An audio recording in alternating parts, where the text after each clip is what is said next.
મનુષ્ય જીવનનો સાચો મર્મ શું છે? સાચા અર્થમાં કહીએ તો માનવીનું જીવન એક યાત્રા છે, અને એ યાત્રા છે અસતથી પરમ સત સુધી પહોંચવાની. વળી જીવન એક ખોજ પણ છે, અને એ ખોજ છે સત્યની. મનુષ્યની જ્યારે ઈશ્વરે રચના કરી ત્યારે 3 શક્તિઓ તેને પ્રદાન કરી. પ્રથમ શક્તિ છે કાર્ય કરવાની શક્તિ. મનુષ્ય બાળપણથી જીવનના અંત સુધી ધર્મ, અર્થ, કામ અને મોક્ષ અર્થે સતત કાર્ય કરતો રહે છે. પરંતુ સાથે સાથે એ શોધ્યા કરે છે કે જીવનમાં એવું કયું કાર્ય છે જે કાર્ય કર્યા પછી કંઈ જ કરવાનું બાકી ના રહે. બીજી શક્તિ છે પ્રાપ્ત કરવાની. મનુષ્ય જ્યારે સમજણો થાય છે ત્યારથી તેનામાં પ્રાપ્ત કરવાની એટલે કે મેળવવાની વૃત્તિ કેળવાય છે. પરંતુ એવું શું છે જે પ્રાપ્ત કર્યા પછી કાંઈ જ બાકી ના રહે? ત્રીજી શક્તિ છે જાણવાની. પ્રભુએ આપેલી જિજ્ઞાસા વૃત્તિ અર્થાત જાણવાની શક્તિ દ્વારા વ્યક્તિ જાણવા માંગે છે કે એવું હું શું જાણું કે તે જાણ્યા પછી કાંઈ જ જાણવાનું બાકી ના રહે. આ ત્રણેય તત્વની ખોજ સફળ કઈ રીતે બને, એનો અંત ક્યારે આવે તે પણ જોઈ લઈએ. જ્યારે શ્રીમદ વલ્લભાચાર્ય મહાપ્રભુજી જગન્નાથપુરી પધાર્યા ત્યારે ત્યાંના વિદ્વાનોમાં ચર્ચા ચાલતી હતી કે સૌથી મોટા દેવ કોણ, સૌથી મોટું શાસ્ત્ર કયું, સૌથી મોટો મંત્ર કયો અને જીવ માત્રને કરવા માટેનું ઉત્તમ કાર્ય કયું. વિદ્વાનોની આ ચર્ચાનો કોઈ નિષ્કર્ષ નીકળતો ન હતો. માટે આચાર્ય ચરણે સૂચન આપ્યું કે ચાલો આ બધા જ પ્રશ્નોનો ઉકેલ ભગવાન શ્રી જગન્નાથજી પાસે જ માંગીએ. અને એ વાતમાં બધા જ વિદ્વાનો સંમત થયા. શ્રી જગન્નાથજી સન્મુખ એક કોરો કાગળ, શાહી અને કલમ મૂકવામાં આવ્યા. બહારથી દ્વાર બંધ કરી દેવામાં આવ્યા. થોડી વાર પછી દ્વાર ખોલવામાં આવ્યા ત્યારે સ્વયં ભગવાન શ્રી જગન્નાથજીએ કાગળમાં એક શ્લોક લખ્યો: એકમ શાસ્ત્રમ દેવકી પુત્રમ ગીતમ એકો દેવકી પુત્ર એવ એકો મંત્ર તસ્ય નામાની યાની કર્મોપ્યેકમ તસ્ય દેવસ્ય સેવા. એટલે સૌથી મોટા દેવકી પુત્ર શ્રી કૃષ્ણ, એટલે સૌથી મોટા દેવકી પુત્ર શ્રી કૃષ્ણ. સૌથી મોટું શાસ્ત્ર એ શ્રી કૃષ્ણએ ગાયેલો વિશ્વનો શ્રેષ્ઠ ગ્રંથ ગીતાજી, અને સૌથી મોટો મંત્ર એ શ્રી કૃષ્ણનું નામ, અને જીવ માત્ર માટે કરવા લાયક કાર્ય એ ભગવાન શ્રી કૃષ્ણની સેવા. બસ એ કાર્ય કર્યા પછી જીવનમાં બીજું કંઈ જ કરવાનું બાકી ના રહે. શ્રી આચાર્ય ચરણ પણ આજ્ઞા કરે છે: સર્વદા સર્વભાવેન ભજનીયો વ્રજાધિપ. સર્વદા સર્વભાવથી પ્રભુને ભજવા એ જીવ માત્રનું શ્રેષ્ઠ કર્મ છે, અને પ્રભુના દાસ થઈને રહેવું તે આપણો સ્વધર્મ છે. આ થઈ પ્રથમ સત્યની ખોજ. મનુષ્ય જ્યારે પોતાની પ્રાપ્ત કરવાની શક્તિ દ્વારા પ્રભુ પાસે કંઈ માંગવાના બદલે પ્રભુને જ માંગી લે અને પ્રભુ પ્રાપ્ત થઈ જાય પછી બીજું કંઈ જ માંગવાની કે પ્રાપ્ત કરવાની ઈચ્છા રહેતી નથી. આ વાતને આપણે એક નાનકડા વાર્તા પ્રસંગ દ્વારા સમજીએ. એક ગામમાં એક રાજાને 3 રાણીઓ હતી. રાજા એકવાર પરદેશ પધાર્યા અને ત્યાંથી તેમણે રાણીઓને પત્ર લખ્યો: તમને જે જોઈએ તે લખીને મોકલો, તે વસ્તુ હું તમારા માટે લેતો આવીશ. ત્યારે પહેલા નંબરની રાણીએ આભૂષણો માંગ્યા, બીજા નંબરની રાણીએ સુંદર જરીના વસ્ત્રો માંગ્યા, અને ત્રીજા નંબરની રાણીએ કહ્યું: મહારાજ, મને આપના પાસેથી કાંઈ જ ના જોઈએ, મારે તો માત્ર આપની જ જરૂર છે, મને તો માત્ર આપની જ અપેક્ષા છે. રાજા જ્યારે સ્વદેશ પધાર્યા ત્યારે પહેલા નંબરની રાણીને આભૂષણો મોકલ્યા, બીજા નંબરની રાણીને વસ્ત્રો, જ્યારે ત્રીજા નંબરની રાણીને ત્યાં સ્વયં પધાર્યા. જેમ રાજા ત્રીજી રાણીના થઈ ગયા તે જ રીતે પ્રભુ પણ આપણા થઈ જાય. પ્રભુ આપણને મળી જાય પછી આપણે કાંઈ જીવનમાં પ્રાપ્ત કરવાનું રહેતું નથી. આ થઈ દ્વિતીય સત્યની ખોજ. હવે જોઈએ કે જાણવાની શક્તિ દ્વારા એવું તે શું જાણવું જોઈએ કે જે જાણ્યા પછી જીવનમાં કાંઈ જ જાણવાનું બાકી ન રહે. તો ઉપનિષદમાં એક સુંદર પ્રસંગ આવે છે. ઉદાલકનો પુત્ર વર્ષો સુધી બધા શાસ્ત્રોનો અભ્યાસ કરીને પિતા પાસે આવ્યો અને જ્ઞાન સાથે પોતાના અહમને પણ લેતો આવ્યો. પિતાએ એની સાથે મુલાકાત કરી જાણી લીધું કે મારા પુત્રમાં જ્ઞાનનો ખૂબ અહંકાર છે અને જ્યાં સુધી તેનામાં જ્ઞાનનો અહંકાર હશે ત્યાં સુધી તેની વિદ્યા સમાજ માટે લાભપ્રદ નહીં બને. આમ વિચાર કરીને ઉદાલકે પુત્રને પોતાની પાસે બોલાવી પૂછ્યું, બેટા શ્વેતકેતુ, તું બધા જ શાસ્ત્રોનો અભ્યાસ કરીને આવ્યો છે, તો મને એ બતાવ કે જીવનમાં એવું કયું જ્ઞાન છે કે જે જાણવાથી બીજું કંઈ જાણવાનું બાકી રહેતું નથી. પિતાની આ વાત સાંભળીને શ્વેતકેતુ વિચારમાં પડી ગયો.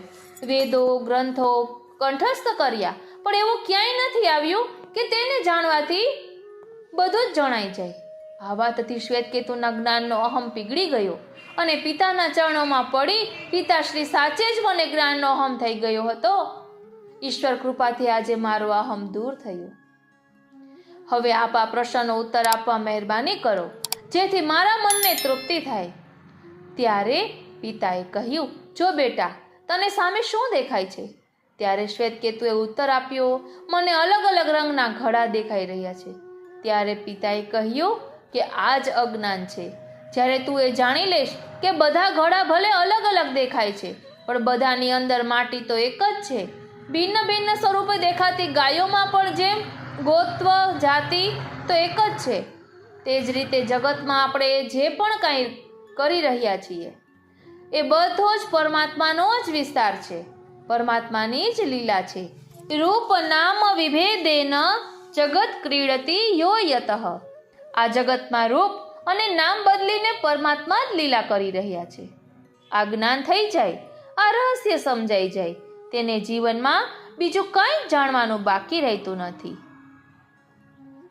આ થઈ જીવનના તૃતીય સત્યની ખોજ. જીવનનો સાચો મર્મ સમજવા માટે આ 3 સત્યો જાણવા જરૂરી છે અને એ જ મનુષ્ય જીવનનું સાચું સાફલ્ય છે. બોલો શ્રી વલ્લભાધીશ કી જય. પ્રિય વૈષ્ણવો, જય શ્રી કૃષ્ણ. શ્રી કૃષ્ણના દિવ્ય વેણુનાદની એક અદ્ભુત વિશેષતા છે. તે કાનથી માત્ર સંભળાતો ન હતો, પરંતુ હૃદયમાં ઉતરી જતો હતો. તે સ્વર સાંભળતા જ ગોપી, ગોપ, ગાય, પશુ, પક્ષી, વૃક્ષો અને સમગ્ર વ્રજ પોતાનું દેહભાન ભૂલીને પ્રભુમય બની જતા. વેણુનાદ કોઈ સામાન્ય સંગીત નથી, પરંતુ જીવને પોતાના સ્વરૂપ તરફ જાગૃત કરાવતો પરમ કૃપાનું આહ્વાન છે. એ શ્રી કૃષ્ણનો વેણુનાદ કલયુગમાં શ્રીમદ વલ્લભાચાર્ય મહાપ્રભુજીની દિવ્ય વાણી બનીને પ્રકટ થયો છે. જેમ વેણુનાદ જીવને શ્રી કૃષ્ણ તરફ દોડાવતો હોય, તેમ વલ્લભના વચનામૃત જીવના અંતઃકરણમાંથી અજ્ઞાન, અહંકાર અને દેહાભિમાન દૂર કરીને તેને શ્રી ઠાકોરજીના ચરણોમાં સ્થિર કરે છે. વલ્લભની વાણી માત્ર વાંચવા કે સાંભળવાની નથી, તે હૃદયમાં ધારણ કરવાની છે. આ દિવ્ય વચનોમાં માર્ગદર્શન છે, કૃપા છે, આશ્રય છે અને પુષ્ટિ ભક્તિનો પરમ રસ સમાયેલો છે. જે હૃદય આ વાણીને શ્રદ્ધાપૂર્વક સ્વીકારે છે, ત્યાં પ્રભુ પ્રેમનો અંકુર ફૂટે છે અને ધીમે ધીમે સમગ્ર જીવન શ્રી કૃષ્ણમય બની જાય છે. આજના આ સત્સંગમાં આપણે શ્રી વલ્લભના દિવ્ય વચનામૃતોનું સંકલન માણીશું. વિનંતી એટલી જ છે કે જેમ વેણુનાદે વ્રજવાસીઓને પોતાનું સર્વસ્વ ભૂલાવીને શ્રી કૃષ્ણમાં તન્મય કર્યા, તેમ વેણુનાદ રૂપી વલ્લભની વાણી આપણા મનને પણ સંસારથી હટાવીને શ્રી ઠાકોરજીના ચરણોમાં મગ્ન કરે. ચાલો શ્રદ્ધા અને ભક્તિભાવપૂર્વક વિનંતી સાથે, શ્રી વલ્લભના ચરણારવિંદના દ્રઢ આશ્રય સાથે, શ્રી વલ્લભના જયઘોષ સાથે શ્રી વલ્લભના આ દિવ્ય વચનામૃતોનું રસપાન કરીએ. બોલો શ્રી વલ્લભાધીશ કી જય. વાલા વૈષ્ણવો, જય શ્રી કૃષ્ણ. હું માતુરી આપ સર્વે વૈષ્ણવોનું આજના આ અલૌકિક સત્સંગમાં હાર્દિક સ્વાગત કરું છું. વાલા વૈષ્ણવો, સૌપ્રથમ પ્રેમના સ્વરૂપને સમજીએ. અહીં જે શ્રીએ પ્રેમનું સાચું સ્વરૂપ સમજાવ્યું છે. સાચો પ્રેમ એ ઈશ્વરનું સ્વરૂપ છે. ધ્યાન આપજો, સાચો પ્રેમ એ ઈશ્વરનું સ્વરૂપ છે.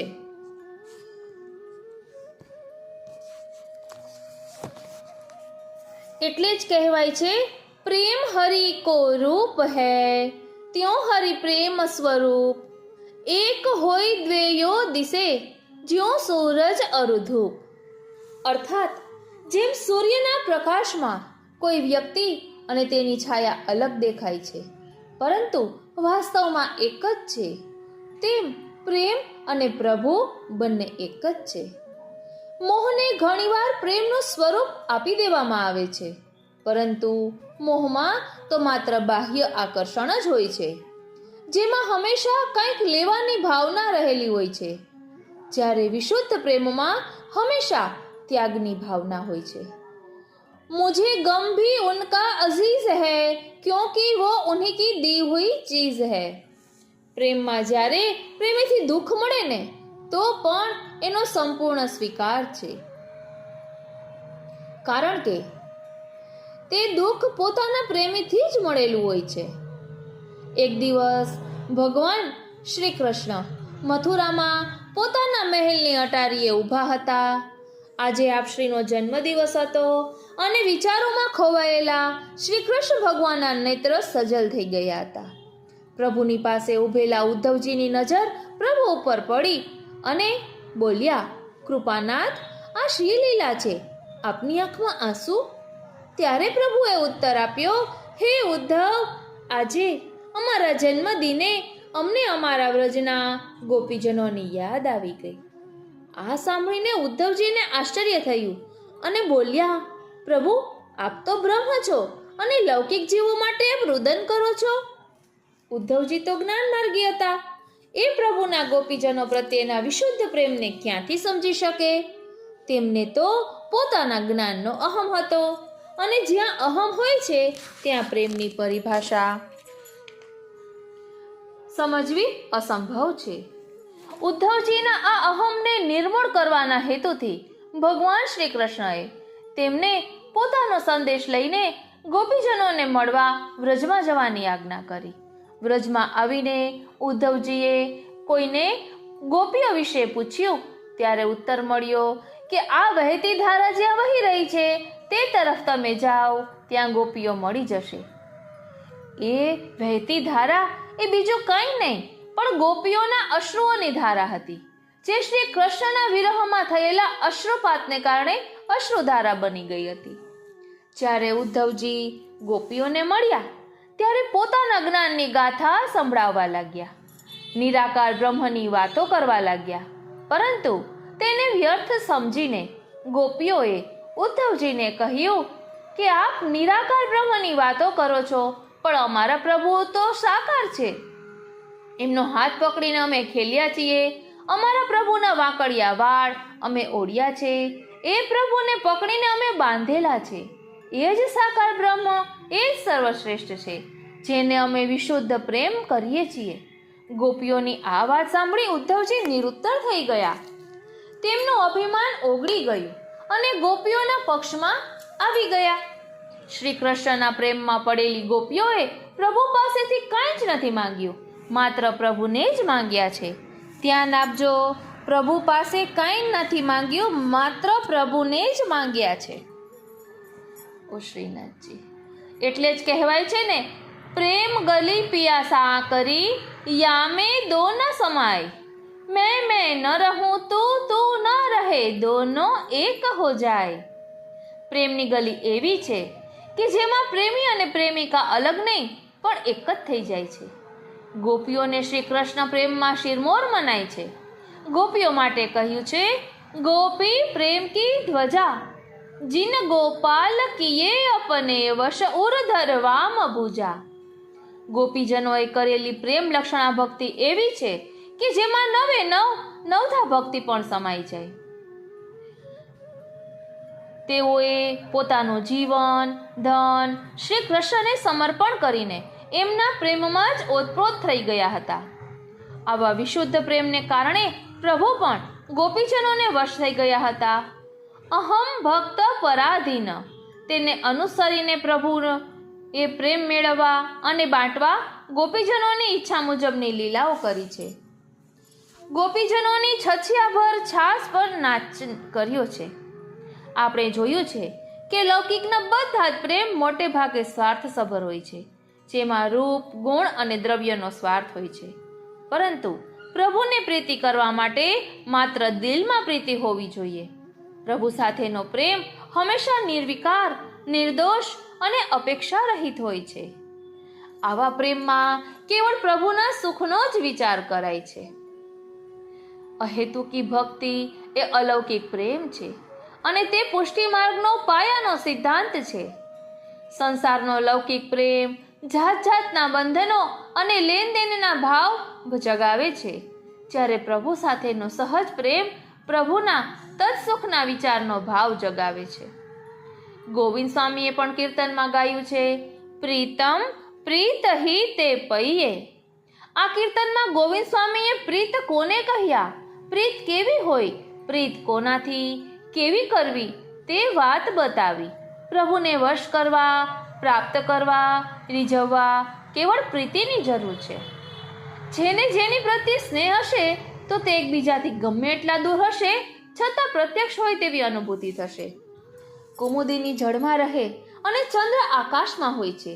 બંને એકબીજાથી યોજનો દૂર છે, પરંતુ ચંદ્રના પ્રકાશને જોઈને જ કુમુદિની ખીલી ઉઠે છે. એ સાચા પ્રેમની નિશાની છે. અહીં મને વર્ષો પહેલાની એક કવિતાનું સંસ્મરણ થઈ આવ્યું. આંસુ કી ઝરઝર બૂંદો સે પ્યાર બના હૈ, હૃદય બિંધાકાર સુમન મનોહર હાર બના હૈ, પહેલે બની વેદના ફિર સંસાર બના હૈ. શ્રી ગોકુલેશજીના એક પ્રસંગમાં વર્ણન આવે છે કે આપશ્રીની પાસે એક વૈષ્ણવ રહેતા હતા. તે વારે વારે આપશ્રીની આજ્ઞા મુજબ દોડી દોડીને સેવા કરતા. એકવાર શ્રી ગોકુલેશજીએ કહ્યું કે તમને અમારી સેવા કરતા ખૂબ શ્રમ પડતો હશે. આપશ્રીની આ વાતનો ઉત્તર આપતા વૈષ્ણવ બોલ્યા, જે શ્રી, શ્રમ નહીં, મને તો ખૂબ આનંદ આવે છે. જ્યાં પરસ્પર વિશુદ્ધ સ્નેહ હોય ત્યાં આવો જ ભાવ હોય. શ્રી ગોકુલેશજી વિચારે છે કે મારા થકી વૈષ્ણવને ખૂબ શ્રમ પડે છે, જ્યારે વૈષ્ણવ ચાહે છે કે મારા જે હંમેશા પ્રસન્નતામાં બિરાજે. વૈષ્ણવ માટે શ્રમ પણ આનંદની અનુભૂતિ કરાવે છે, કારણ કે બંનેમાં મધ્યસ્થી વિશુદ્ધ પ્રેમ છે. પ્રભુ સાથેનો પ્રેમ એ જન્મો જન્મનો પ્રેમ છે. લૌકિક પ્રેમની અવધિ નિશ્ચિત છે, પરંતુ પ્રભુ સાથેનો પ્રેમ અનંતકાળ સુધી રહે છે. જેમ યશોદા મૈયાનો કાનો વ્રજવાસીઓનો કાનો, ગોપીઓનો કાનુડો અને રાધાનો શ્યામ સ્વરૂપે મળ્યો, તે રીતે જીવ શ્રી ઠાકોરજીને જે સ્વરૂપે ચાહે તે સ્વરૂપે તેનો પ્રેમ પામી શકે છે. અને પ્રેમનું એ જ સાચું સ્વરૂપ છે. બોલો શ્રી વલ્લભાધીશ કી જય. પુસ્તક એ જ્ઞાન નથી, પણ પુસ્તકમાં જ્ઞાન છે. પુસ્તકોને કબાટની શોભા બનાવવાથી જ્ઞાન પ્રાપ્ત થતું નથી, પણ તેને વાંચવાથી, સમજવાથી અને એ અનુસાર ચાલવાથી જ્ઞાન પ્રાપ્ત થાય છે. શ્રી મહાપ્રભુજીએ પુષ્ટિજીવોના કલ્યાણ માટે જ સ્વમાર્ગના સિદ્ધાંતો સમજાવવા ગ્રંથો લખ્યા છે. માર્ગનું રહસ્ય, માર્ગનું મૂળ ગ્રંથો દ્વારા શ્રી મહાપ્રભુજીએ આપણને સમજાવ્યા છે. 16 ગ્રંથો મારફત શ્રી વલ્લભે સ્વમાર્ગમાં ચાલવાની રુચિ ધરાવતા વૈષ્ણવોને ગૃહસ્થાશ્રમ સાથે આત્મધર્મ કેમ નભે તેનું જ્ઞાન કરાવ્યું છે. માટે પુસ્તકો એ ભગવત સ્વરૂપ છે. શ્રીનાથજી અને પુસ્તકોમાં કોઈ ભેદ નથી. ભાગવતજીને શ્રીનાથજીનું વાङ्મય સ્વરૂપ કહેવામાં આવ્યું છે. વાલા વૈષ્ણવો, જેમ ભોજન કરવાથી દેહને પોષણ મળે છે, એ જ રીતે દેહમાં રહેલા આત્માના પોષણ માટે ભગવત સેવા અને ભગવત સત્સંગની આવશ્યકતા છે. દેહનો તો એક દિવસ નિશ્ચિત નાશ છે. દેહનો નાશ થતાં દેહના ધર્મોનો પણ નાશ થાય છે. જ્યારે આત્મા તો અવિનાશી છે, એ જ રીતે આત્મધર્મ પણ સદાય છે. શ્રી મહાપ્રભુજીએ આત્મધર્મની વાત ચતુશ્લોકી ગ્રંથમાં સર્વદા સર્વભાવેન ભજનીયો વ્રજાધીપમાં સમજાવી છે. ભગવત કૃપાથી પ્રાપ્ત થયેલ આ દુર્લભ મનુષ્ય દેહને ભગવત સેવાથી સાર્થક બનાવવો એ જ સાચું જ્ઞાન છે. શ્રી મહાપ્રભુજીએ આજ્ઞા કરી છે કે નિવેદનમ તુ સ્મર્તવ્યમ સર્વથા તાદૃશીય જનેહી, એટલે તાદૃશી જનો સાથે પ્રભુને કરેલ આત્મનિવેદનનું સ્મરણ કરવું. હવે આ કલિકાલમાં ક્યાં ગોતવા જવા આવા તાદૃશી જનો? તો હરિરાય મહાપ્રભુજી આપણને કહી ચૂક્યા છે કે દીવા લઈને શોધું છું છતાં પણ સોંગ લાયક તાદૃશે મળતા નથી. તો વિચાર કરો, આટલા વર્ષો પહેલા શ્રી હરિરાય મહાપ્રભુજી આ રીતે કરતા હતા, તો કરવાનું શું? તો કહે છે કે તાદૃશી વૈષ્ણવ મળવા તો દુર્લભ કહેવાય. સમજવાની વાત છે કે આપણે પહેલા એ જોવાનું કે વિચારવાનું નથી કે મને તાદૃશી મળશે કે નહીં. આપણે પહેલા એ જોવાનું છે કે હું તાદૃશી છું કે નહીં. એટલે બીજામાં તાદૃશીપણું ગોતવાના પહેલા પોતાનામાં તાદૃશીપણું જોવાની આવશ્યકતા છે. કૃપા ભઈ તબ જાનીએ જબ દેખે અપને દોષ. માણસ બીજાના દોષ જોતો કે બીજાના દોષ ગોતવા કરતા પોતાના દોષોને જુએ અને તેને દૂર કરવા પ્રયત્નશીલ બને તો પોતાનું અને બીજાનું બંનેનું કલ્યાણ થાય.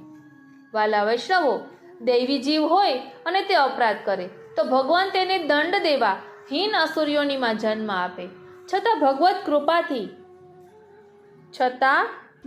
કૃપાથી તેને એ હીન યોનિમાં પણ પોતાના મૂળ સ્વરૂપનું જ્ઞાન રહે. અપરાધવશ વૃત્રાસુર હીન યોનિને પામ્યો છતાં તેને પોતાના મૂળ સ્વરૂપનું ભાન છે. આથી જ વૃત્રાસુર કહે છે કે હે પ્રભુ, હું આપના દાસનો પણ દાસ થાઉં. મારું મન આપના ગુણોનું સ્મરણ કરે, મારી વાણી પ્રભુ આપનું આ ગુણગાન ગાય, મારું શરીર આપના સંબંધી કાર્ય કરે. હે સૌભાગ્યના ભંડાર પ્રભુ, આપનું ચરણ છોડીને મારે બ્રહ્મલોક, ધ્રુવપદ, ચક્રવર્તીપણું, રસાતલનું રાજયોગ, સિદ્ધિ કે મોક્ષ કંઈ જ જોતું નથી. વાલા વૈષ્ણવો, ગિરિરાજજીની માનસી પરિક્રમા કરવાનો એક સુંદર પ્રકાર દર્શાવ્યો છે કે શ્રી ગિરિરાજજીની સન્મુખ બેસીને ભાવપૂર્વક પાઠ કરવા, પરિક્રમાની ભાવના કરવી. શ્રી गिरिराज धरन श्रीजी तुम्हारे शरण, श्रीजी तुम्हारे शरण, वल्लभ तुम्हारे शरण. दंडवती शिलाथी मानसी गंगा સુધી કુમારિકાઓને નિકુંજ હોવાથી શ્રી ગિરિરાજ ધૈર્યાષ્ટકનો પાઠ કરવો. માનસિક ગંગાથી રાધાકૃષ્ણ કુંડ સુધી શ્રી સ્વામિનીજીની નિકુંજ હોવાથી શ્રી સર્વોત્તમ સ્તોત્રનો પાઠ કરવો. રાધાકૃષ્ણ કુંડથી સુરભી કુંડ સુધી શ્રી યમુનાજીની નિકુંજ હોવાથી શ્રી યમુનાષ્ટકનો પાઠ કરવો. સુરભી કુંડથી દંડવતી શિલા સુધી શ્રી ચંદ્રાવલીજીની નિકુંજ હોવાથી શ્રી કૃષ્ણાશ્રયનો પાઠ કરવો. આમ શ્રી ઠાકોરજીની સન્મુખ શ્રી ગિરિરાજજીને મનમાં ધારણ કરી આ પાઠ કરવાથી માનસી પરિક્રમા સિદ્ધ થાય છે. વાલા વૈષ્ણવો, અહીં આપણે આજના સત્સંગમાં લઈ રહ્યા છીએ કે વેણુનાદ રૂપી વલ્લભની વાણીનું રસપાન. તો મારે આપને કહેવું છે કે જે રીતે ઠાકોરજીએ વેણુનાદ કર્યો અને બધા મોહિત થયા, એવી જ રીતે વલ્લભકુલના બાળકોના વચનામૃત એવા જ છે. વલ્લભકુલના બાળકોના વચનામૃતની વાત કરીએ તો શ્રી ગોકુલેશ હાસ્યામૃત, શ્રી ગોકુલનાથજીના 24 વચનામૃત, શ્રી ગિરધરલાલજીના 120 વચનામૃત, શ્રી ગોવર્ધનેશજીના 41 વચનામૃત, શ્રી બ્રજેશ કુમારજી મહારાજ શ્રી હીરક મહોત્સવ પર થયેલા સંવાદ સેતુમાં 50 કે 51 પ્રશ્નો છે. એવી રીતે કાકા વલ્લભજીના 52 વચનામૃત. અને એટલું જ નહીં, સુધા સિંધુ, સુધા બિંદુ અને સુધા ધારા, તેમાં શ્રી ગોવિંદરાયજીના વચનામૃત આપેલા છે. એવી રીતે વલ્લભકુલના બાળકોના વચનામૃતોના પુસ્તકો ઘણા બધા બિરાજે છે. આજના સત્સંગ દ્વારા મારે આપને એ જ કહેવું છે કે આપને જે કંઈ શ્રવણ કરવું હોય તે આપ કોમેન્ટ બોક્સમાં જણાવો તો વધુ આનંદ આવે. કારણ કે આપને જોઈતું હોય કંઈ અને અમે કરીએ કંઈ, એના કરતાં આપને જે વધુ ઈચ્છા હોય તે કરીએ તો વધુ આનંદ આવે. એટલે હવે અત્યારે એક ઝલકના રૂપમાં મેં અગાઉ જે સંકલન કરેલું છે દિવ્ય વચનામૃતોનું, તેમાંથી થોડુંક ભાવ દર્શન કરીએ કે જેના કારણે ખ્યાલ આવે કે આમાં શું છે. એવી જ રીતે પુષ્ટિ માર્ગીય પ્રોટોકોલ એવું પણ પુસ્તક છે. એટલે આવી રીતે વલ્લભકુલના બાળકોના વચનામૃતનું પણ સંકલન છે, માટે આપ જરૂરથી જણાવશો. એટલે વાલા વૈષ્ણવો, આપને જો ભાવના વિશે જાણવું હોય તો એ પ્રકારના પુસ્તકો છે, વચનામૃતના પુસ્તકો છે, વાર્તા સાહિત્ય એટલે 84-252 વૈષ્ણવની વાર્તા, શિક્ષાપત્ર, અને એવી જ રીતે આ મહાપ્રભુજીના સ્વરૂપને જાણવું હોય તો સર્વોત્તમ સ્તોત્ર, વલ્લભાયન, માધુર્ય કાવ્ય, વલ્લભાષ્ટક, સપ્તશ્લોકી, આ બધું વિસ્તારથી છે. શ્રી હરિરાયજી રચિત ભાવપોષક ગ્રંથનું પણ હમણાં આપણે ભાવ દર્શન કર્યું હતું. એવી જ રીતે ત્રિવિધ લીલા નામાવલી પણ વિસ્તારથી સંકલન બિરાજે છે. ષોડશ ગ્રંથની વાત કરીએ તો ષોડશ ગ્રંથ સાથે 64 વાર્તાઓની સંગતિ, એ પુસ્તક પણ ખૂબ સુંદર છે. મધુરાષ્ટકની સંગતિ પણ છે ભાગવતજી સાથે, અને 84-252 વૈષ્ણવ વાર્તા સાથે. એવી જ રીતે વૈશ્વમિત્ર મંડળ સાર્વજનિક ન્યાસ, એમાં આજીવન સભ્ય થયા છે તો દર વર્ષે એક ભેટ પુસ્તક આવે, તેમાં પણ શ્રી યમને મહાત્મ્ય રસોદધિ, ભાવ સિંધુ, સ્વરૂપ નિર્ણય ગ્રંથ, શ્રી ગુસાઈજી ચરિત્રામૃત, શ્રી યમને રસપાન, એવી જ રીતે 252 વૈષ્ણવની વાર્તા હિન્દીમાં, શ્રી પુરુષોત્તમ સહસ્ત્ર વિવેચન સહિત, પુષ્ટિ સેવા સાગર, શ્રીમદ વલ્લભ વસ્તુતઃ કૃષ્ણ એવ સિદ્ધાંત એવં સંદેશ, શ્રી મહાપ્રભુજીના બેઠક ચરિત્ર ગુજરાતીમાં છે, વ્રજભાષામાં છે અને હિન્દીમાં છે. ઘરુ વાર્તા છે, નિજ વાર્તા છે. શ્રી હરિરાયજીના શિક્ષાપત્ર હિન્દીમાં પણ છે. એટલે આપણે કૃષ્ણ આવેશની ચેનલમાં હિન્દીમાં સંકલન લઈ રહ્યા છીએ, તો કૃષ્ણ આવેશની ચેનલમાં હિન્દીમાં આપને જાણવું હોય તો તેમાં આપને પ્રાપ્ત થશે. આ રીતે ઘણું બધું સંકલન બિરાજે છે, ચતુશ્લોકી વિવેચન સહિત છે. એવી રીતે શિક્ષાપત્રના વિસ્તારથી મેં અગાઉ પણ આપને કહ્યું છે, તો આપ કોમેન્ટ બોક્સમાં જણાવો તો વધુ આનંદ આવશે. કેમ કે સર્વોત્તમ સ્તોત્રની જ વાત કરીએ તો એના સચિત્ર પુસ્તકમાં પણ વિવેચન સહિત હિન્દી ગુજરાતી બંને છે. તો આપને શું જાણવાની ઉત્કંઠા છે એ જણાવશો, અને અત્યારે મારી પાસે જે સંકલન છે તે પાછળ એડ કરું છું. શ્રી વલ્લભ પ્રભુના ચરણારવિંદમાં એ જ વિનંતી ધરીએ કે આપે દર્શાવેલા સિદ્ધાંતોને, આપે દર્શાવેલા ભાવને અમે અમારા આત્મપટલ પર ધારણ કરી શકીએ એવી કૃપા કરો. બોલો શ્રી વલ્લભાધીશ કી જય. ભગવત ચરણ અનુરાગી વાલા વૈષ્ણવોને મારા જય શ્રી કૃષ્ણ. હું કૃષ્ણ આવેશની આપ સર્વે વૈષ્ણવોનું આજના આ અલૌકિક સત્સંગમાં હાર્દિક સ્વાગત કરું છું. સૌપ્રથમ પૂજ્યપાદ ગોસ્વામી 108 શ્રી બ્રજેશ કુમારજી મહારાજ શ્રીના યુગલ ચરણારવિંદમાં કોટી કોટી દંડવત પ્રણામ. આપ શ્રીની આજ્ઞાથી જ આપણે આ સંવાદ સેતુનું સંકલન લઈ રહ્યા છીએ. શ્રી વલ્લભની અસીમ કૃપા છે કે આપણા મનમાં ઉઠતા બધા જ પ્રશ્નોના જવાબ અહીં આપણને મળી જાય છે. કારણ કે જિંદગીમાં પ્રોબ્લેમ તો બધાને આવતી જ હોય છે, અને મનમાં ઘણા પ્રશ્નો ઉદ્ભવતા હોય છે. તેમાંથી પાર ઉતરવું એ જ ખૂબ જરૂરી છે. તો વલ્લભની અસીમ કૃપા છે આપણા પર કે આપણા મનમાં ઉઠતા બધા જ પ્રશ્નોના જવાબ આપ શ્રી સરળતાથી આપે છે. ગયા પાઠમાં આપણે 19 પ્રશ્નો સુધી ભાવ દર્શન કર્યું હતું. હવે આગળ જોઈશું. હવે અહીં પ્રશ્ન કરે છે કે જે શ્રી પુષ્ટિ માર્ગમાં આપણા શ્રી ઠાકોરજી પ્રત્યે બાલભાવ રાખવો કે સ્વામીનો ભાવ રાખવો? તો આપ શ્રી તેનો જવાબ આપે છે કે પુષ્ટિ માર્ગમાં શ્રી ઠાકોરજીની સેવા બાલભાવથી કરવાની છે. સારસ્વત કલ્પમાં યશોદા મૈયા જેમ બાલકૃષ્ણને લાડ લડાવતા હતા, તેવી જ રીતે વૈષ્ણવોએ શ્રી ઠાકોરજીને લાડ લડાવવાના છે.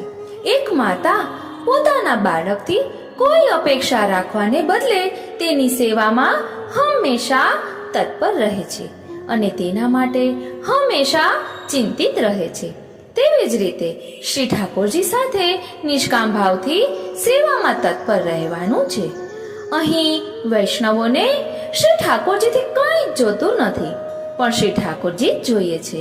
કારણ કે જેનું બધું જ છે એવા શ્રી ઠાકોરજી જ મળી જાય પછી બીજું શું પ્રાપ્ત કરવાનું બાકી રહે? પ્રભુ પાસે કંઈક અપેક્ષા રાખીએ ત્યારે તેનો અર્થ એ થયો કે પ્રભુ સર્વજ્ઞ નથી, અને જો આપણે પ્રભુને સર્વજ્ઞ માનતા હોઈએ પછી એમની પાસે કાંઈ જ માંગી ન શકાય. પ્રભુ તો આપણું જોઈતું આપવાને બદલે આપણા માટે જે યોગ્ય છે તે જ આપે છે.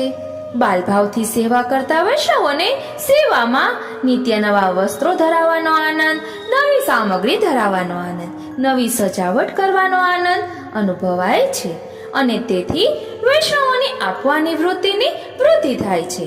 અહીં વૈષ્ણવોનો આપવાનો આનંદ શ્રી ઠાકોરજીની સેવામાંથી તેમના સંસારમાં આવી જાય છે. માટે જ પુષ્ટિમાર્ગીય વૈષ્ણવને કંઈક લેવા કરતા કંઈક દેવામાં વધુ આનંદ આવે છે અને તે અપરાધ અને પ્રપંચ કરતા ડરે છે. શ્રી ઠાકોરજીની સેવા ભલે બાલભાવથી કરવામાં આવે પરંતુ વ્યવહારમાં સ્વામી જેવો વિવેક રાખવો જોઈએ. શ્રી મહાપ્રભુજી પણ સિદ્ધાંત રહસ્યમાં આજ્ઞા કરે છે કે સેવકાનામ યથા લોકે વ્યવહારઃ પ્રસિદ્ધ્યતિ. શ્રી ઠાકોરજી સાથે આપણો વ્યવહાર સ્વામી અને સેવકનો રાખવો. પ્રભુ મારા સ્વામી છે અને હું પ્રભુનો દાસ છું. આ ભાવથી સેવા કરવાથી સેવામાં સાવધાની રહે છે. લૌકિકમાં કોઈના સેવક બનવાથી ક્ષણિક લાભ જ મળે છે, વળી તે અલ્પ પ્રમાણમાં હોય છે. જ્યારે શ્રી ઠાકોરજી તો સર્વોપરી છે, સૌના સ્વામી છે. તેમની પાસે કોઈ મર્યાદા નથી. માટે જ જો સેવક બનવું હોય તો કોઈ માણસના સેવક બનવાને બદલે પ્રભુના સેવક બનીને રહેવું જોઈએ. પ્રભુના દાસ બની તેમને સર્વસમર્થ સ્વામી તરીકે સ્વીકારવાથી સેવામાં કોઈ પણ પ્રકારનો અપરાધ થતો નથી અને અહમ આવતો નથી. આમ શ્રી ઠાકોરજી સાથે સ્નેહ બાલક જેવો રાખવો અને વ્યવહાર સ્વામી જેવો રાખવો. પછી અહીં પ્રશ્ન કરે છે કે જે શ્રી આજના યુગમાં પ્રભુના થઈને સતત પ્રભુના સાનિધ્યમાં રહેવા શું કરવું જોઈએ? તો આપ શ્રી એનો જવાબ આપે છે. આજના યુગમાં પુષ્ટિમાર્ગ અપનાવી પુષ્ટિ સિદ્ધાંતોનું આચરણ કરવાથી સતત શ્રી ઠાકોરજીનું સાનિધ્ય પ્રાપ્ત કરી શકાય છે. શ્રી ઠાકોરજીએ રચેલા પુષ્ટિ સિદ્ધાંતોનું આચરણ કરવું ઘણું સરળ છે. ઘણીવાર સમજણના અભાવે લોકો તેને સમજી શકતા નથી. પરંતુ જો પુષ્ટિ શ્રવણ કીર્તન, પુષ્ટિ માર્ગીય ગ્રંથોનું વાંચન અને શ્રી વલ્લભના સાનિધ્યનો સહારો લેવામાં આવે તો આ માર્ગ કોઈ પણ વય, યુથ, વર્ણ, જાતિ, કોઈ પણ દેશ અને કોઈ પણ પરિસ્થિતિમાં જીવતા લોકો માટે અત્યંત સરળ અને સાધક બની જાય છે. પુષ્ટિ માર્ગના પાયાના સિદ્ધાંતોમાં ત્યાગને બદલે સમર્પણ છે. ઘણીવાર અન્ય માર્ગોમાં બધું છોડી દેવાનું કહેવામાં આવે છે, કારણ કે ઇન્દ્રિયોની વિષયાસક્તિ વાળો જીવ પ્રભુ સમક્ષ વધુ સમય રહી શકતો નથી. પરંતુ પુષ્ટિ માર્ગમાં તો વૈષ્ણવો શ્રી ઠાકોરજીને સર્વ વસ્તુ સમર્પણ કરી દે છે. જ્યાં ઇન્દ્રિયોની વિષયાસક્તિનું દમન નહીં પણ શમન છે અને તેના દ્વારા જ સતત શ્રી ઠાકોરજીની સન્મુખ રહી શકાય છે. આ અલૌકિક માર્ગમાં જીવ ત્યારે જ પ્રવેશી શકે છે કે જ્યારે શ્રી ઠાકોરજી જીવનું વરણ વિચારે છે અને તેનું વરણ કરવામાં વિલંબ પણ કરતા નથી. 84 લાખ યોનિમાંથી મેળવેલું મનુષ્ય જીવન અને આમાં મેળવેલો પુષ્ટિ માર્ગ એ સંપૂર્ણ રીતે શ્રી ઠાકોરજી કૃપા સાધ્ય છે. એટલું જ નહીં, આ માર્ગમાં શ્રી ઠાકોરજીની સંપૂર્ણ કૃપા પ્રાપ્ત કરવા માટે એવું જરૂરી નથી કે વર્ષો સુધી સેવા કરવી પડે, સાધના કરવી પડે, જપ તપ વગેરે કરવા પડે. અહીં તો એક ક્ષણમાં પણ કૃપા થઈ શકે છે. જ્યારે જીવને પોતાના કામ, ક્રોધ, મોહ, માયા, મત્સર, અહંતા, મમતા વગેરે દોષોની ભ્રાંતિ થાય છે ત્યારે શ્રી ઠાકોરજીની, શ્રી વલ્લભની કૃપા થઈ કહેવાય. ધ્યાન આપજો, જ્યારે જીવને પોતાના કામ, ક્રોધ, મોહ, માયા, મત્સર, અહંતા, મમતા વગેરે દોષોની ભ્રાંતિ થાય છે ત્યારે શ્રી ઠાકોરજીની, શ્રી વલ્લભની કૃપા થઈ કહેવાય. કૃપા ભઈ તબ જાનીએ જબ દીખે અપને દોષ.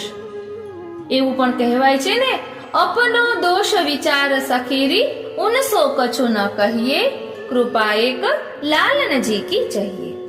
આ પ્રમાણે જીવ પોતાના દોષથી અવગત થઈને જેમ જેમ પુષ્ટિ સિદ્ધાંતોને જીવનમાં ઉતારે છે તેમ તેમ તેના જીવનમાં દોષોની નિવૃત્તિ આપોઆપ થઈ જાય છે. અને જ્યાં આ પ્રકારના લૌકિક દોષો નથી હોતા ત્યાં સતત શ્રી ઠાકોરજીની અનુભૂતિ થાય છે. જેમ એક મ્યાનમાં બે તલવાર રહી ના શકે તેમ જીવના દોષો અને પ્રભુનું સાનિધ્ય બંને સાથે રહી શકતા નથી.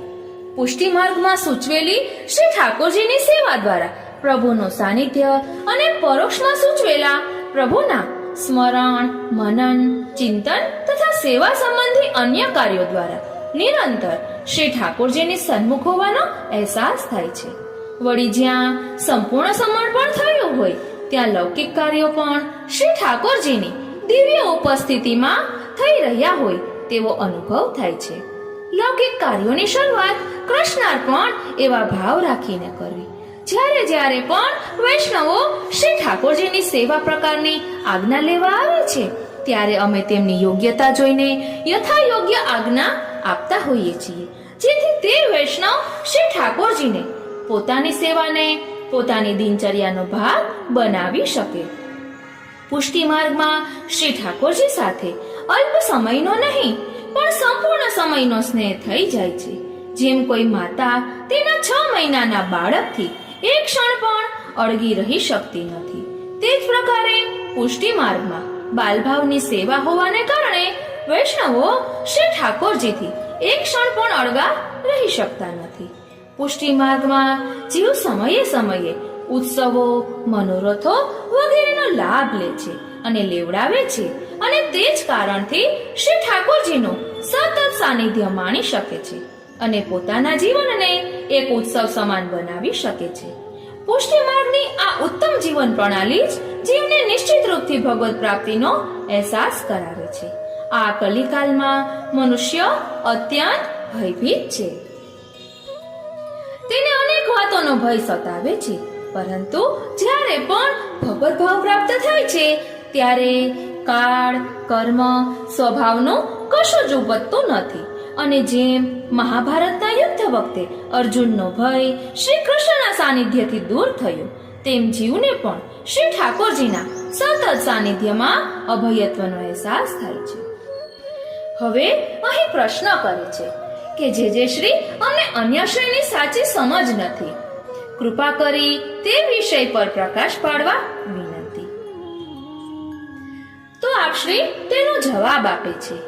આજનો આ પ્રશ્ન વૈષ્ણવો તથા અન્ય માર્ગીય લોકોમાં સાચી સમજ આપવા જ પૂછાયો હોય તેમ અમને લાગી રહ્યું છે. અન્યાશ્રયનો અર્થ થાય છે પ્રભુ સિવાય અન્યનો આશ્રય. પુષ્ટિ માર્ગમાં શ્રી મહાપ્રભુજીએ એવું સૂચવ્યું છે કે અન્યાશ્રય કરવો નહીં. સમાજમાં આ વાતની ઘણી ગેરસમજ પ્રવર્તે છે. આ ગેરસમજને દૂર કરવા અનેક દ્રષ્ટાંતો દ્વારા આજે આ વિષય ઉપર ચર્ચા કરીશું. શ્રી મહાપ્રભુજીએ મુખ્યત્વે ગીતાજી અને ભાગવતજીનું દોહન કરીને આ પુષ્ટિ માર્ગ જતાવ્યો છે, જેમાં સૂચવેલી દરેક વાતો માર્મિક છે. તેઓએ ક્યારેય કોઈ પણ ધર્મ, પંથ, દેવી દેવતા કે અન્ય ગુરુને ના માનવા જોઈએ તેવી આજ્ઞા કરી નથી. અલબત્ત આપશ્રીએ તો વિશાળ હૃદયના હોવાથી સર્વેને માન આદરથી જ જોવાની આજ્ઞા કરે છે. શ્રી મહાપ્રભુજીએ કરેલી આ આજ્ઞાને આપણે લૌકિક દ્રષ્ટાંત દ્વારા સમજીએ તો જેમ કોઈ પરણેલી સ્ત્રી તેના સાસરિયામાં સાથે રહેતા સાસુ, સસરા, દિયર, દેરાણી, નણંદ વગેરેને માન આદરથી જુએ છે, તેમનો ક્યારેય અનાદર કે અવહેલના કરતા નથી. તે જ પ્રમાણે અન્ય દેવી દેવતાઓનો આદર કરવાનો છે, પરંતુ તે જ સ્ત્રી માટે પોતાનો પતિ સર્વોપરી છે, સર્વસ્વ છે અને પતિને તે સંપૂર્ણ સમર્પિત છે. તેમ શ્રી ઠાકોરજી પણ આપણા સર્વસ્વ છે અને આપણે તેમને સંપૂર્ણ સમર્પિત થઈ જવાનું છે. પુષ્ટિ માર્ગના સિદ્ધાંતો પ્રમાણે ભૂતલ ઉપરના જીવ માત્રનો પણ આદર, સન્માન, સ્નેહ રાખવો તેમ કહેવામાં આવ્યું છે. અહીં સર્વ દેવી દેવતાઓને યથાયોગ્ય નમન, પૂજન આદિ કરી શકાય અને તેમાં કોઈ પણ પ્રકારનો બાધ નથી. જેમ કોઈ પણ શુભ પ્રસંગે શ્રી ગણેશજીનું સ્થાપન કરવામાં આવે, સારા નરસા પ્રસંગે શાસ્ત્રોક્ત કર્મકાંડ કરવામાં આવે, તેને ક્યારેય અન્યાશ્રય ના કહી શકાય. અમારે ત્યાં વલ્લભકુલમાં પણ માર્કંડેય પૂજા, ગ્રહ શાંતિ પ્રવેશ વિધિ વિધાન કરવામાં આવે જ છે. પુષ્ટિ માર્ગમાં તો શિવજીને પરમ વૈષ્ણવ કહ્યા છે અને એવું પણ જોવા મળે છે કે લગભગ જ્યાં જ્યાં હવેલીઓ કે બેઠકજી બિરાજે છે તેની નજીકમાં જ શિવજીના મંદિરો પણ છે. જ્યારે વ્રજ પરિક્રમા કરતા હોઈએ ત્યારે પણ વ્રજમાં જ્યાં જ્યાં અન્ય દેવી દેવતાઓના મંદિર છે ત્યાં નમન કરવામાં આવે છે. અન્ય દેવી દેવતાઓને નમન કરવું, તેમનું સન્માન કરવું, તેમનો પ્રસાદ લેવો કે કોઈ પણ પ્રકારની પરંપરાઓથી ચાલતી શાસ્ત્રોક્ત વિધિ કરવી તેને અન્યાશ્રય કહી શકાય નહીં. આ વિષયમાં ઘણા જ અનર્થો થવાની શક્યતાને કારણે અમે તે વિશે ઝાઝા પ્રવચનો કે ચર્ચાઓ કરતા નથી. પરંતુ આજના આ સંવાદમાં સાચી અનન્યતા કોને કહી શકાય તે વાતની વિસ્તારપૂર્વક ચર્ચા કરીશું. શ્રી કૃષ્ણ ભગવાને ગીતાજીના 18મા અધ્યાયમાં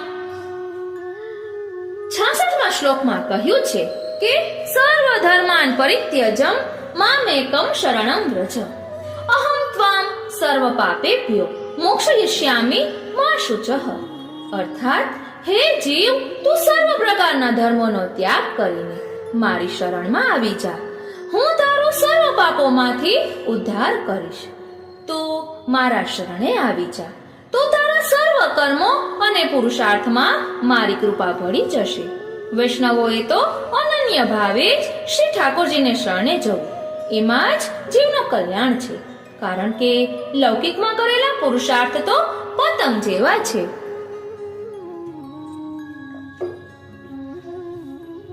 જેમ પતંગ ચડાવવા માટે ઊંચી અગાશીમાં જઈએ, સારામાં સારી પતંગ અને દોરી લીધી હોય, પરંતુ પ્રભુ કૃપારૂપી પવન જ ના હોય તો પતંગ આકાશમાં ચડતો નથી.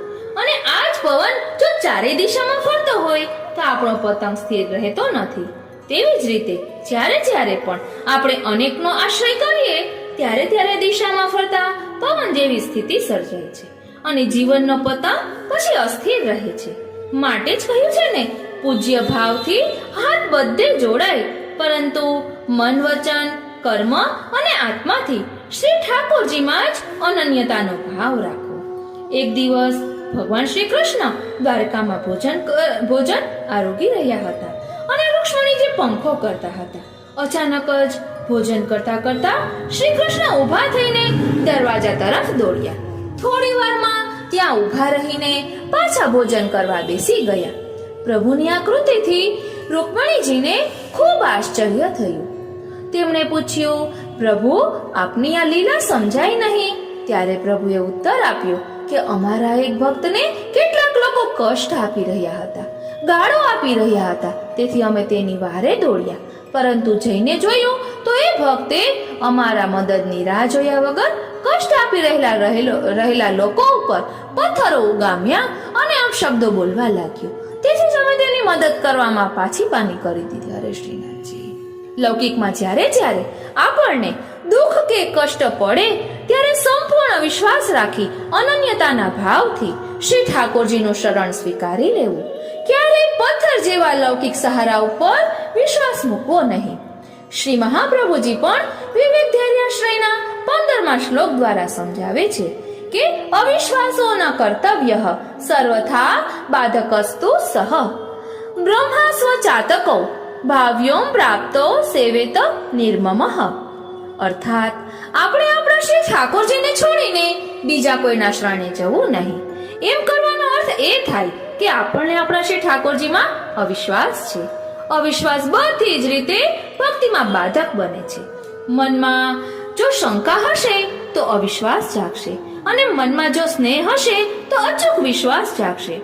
અવિશ્વાસનું વિવરણ કરતા 2 ઉદાહરણ આપીને આપ શ્રી સમજાવે છે. પહેલું, જ્યારે હનુમાનજી સીતાજીની શોધમાં લંકા ગયા ત્યાં તેમનું મેઘનાદ સાથે યુદ્ધ થયું.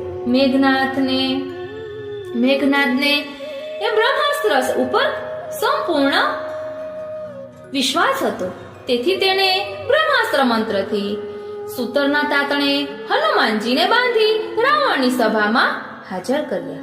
અહીં રાવણ ચારેય વેદનો જાણકાર હોવા છતાં તેણે બ્રહ્માસ્ત્ર રૂપી સૂતરના તાતણામાં અવિશ્વાસ જાગ્યો અને પરિણામે બ્રહ્માસ્ત્રની શક્તિ નિર્મૂળ થઈ ગઈ. ત્યારબાદ હનુમાનજીને લોખંડની સાંકળ વડે બાંધવામાં આવ્યા. તે તોડીને હનુમાનજીએ લંકા દહન કર્યું. બ્રહ્માસ્ત્ર ગમે તેટલું શક્તિશાળી હતું, પણ અવિશ્વાસને કારણે તે નિર્મૂળ થઈ ગયું. આમ દરેક કાર્યમાં અવિશ્વાસ સૌથી મોટો બાધક રૂપ બને છે અને જે અવિશ્વાસ કરે છે તેનો ભગવદાશ્રય છૂટી જાય છે. અવિશ્વાસને લીધે વેમ, શંકા, સંશય વધે છે અને પ્રભુ આપણાથી દૂર ચાલ્યા જાય છે. બીજું ઉદાહરણ આપતા સમજાવે છે કે ચાતક પક્ષીને વર્ષામાં એટલે કે વરસાદના પાણી પર ખૂબ જ વિશ્વાસ છે.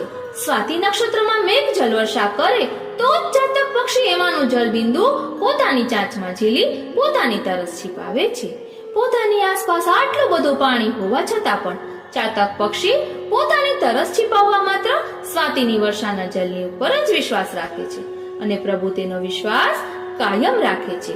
જ્યારે પણ અનન્યતાથી રાખેલો પ્રભુ પરનો વિશ્વાસ દ્રઢ બને છે ત્યારે વૈષ્ણવો દુઃખોના મહાસાગરને પણ નિડરતાથી તરી જાય છે. કહેવાય છે ને કે એક સાધે સબ સાધે સબ ...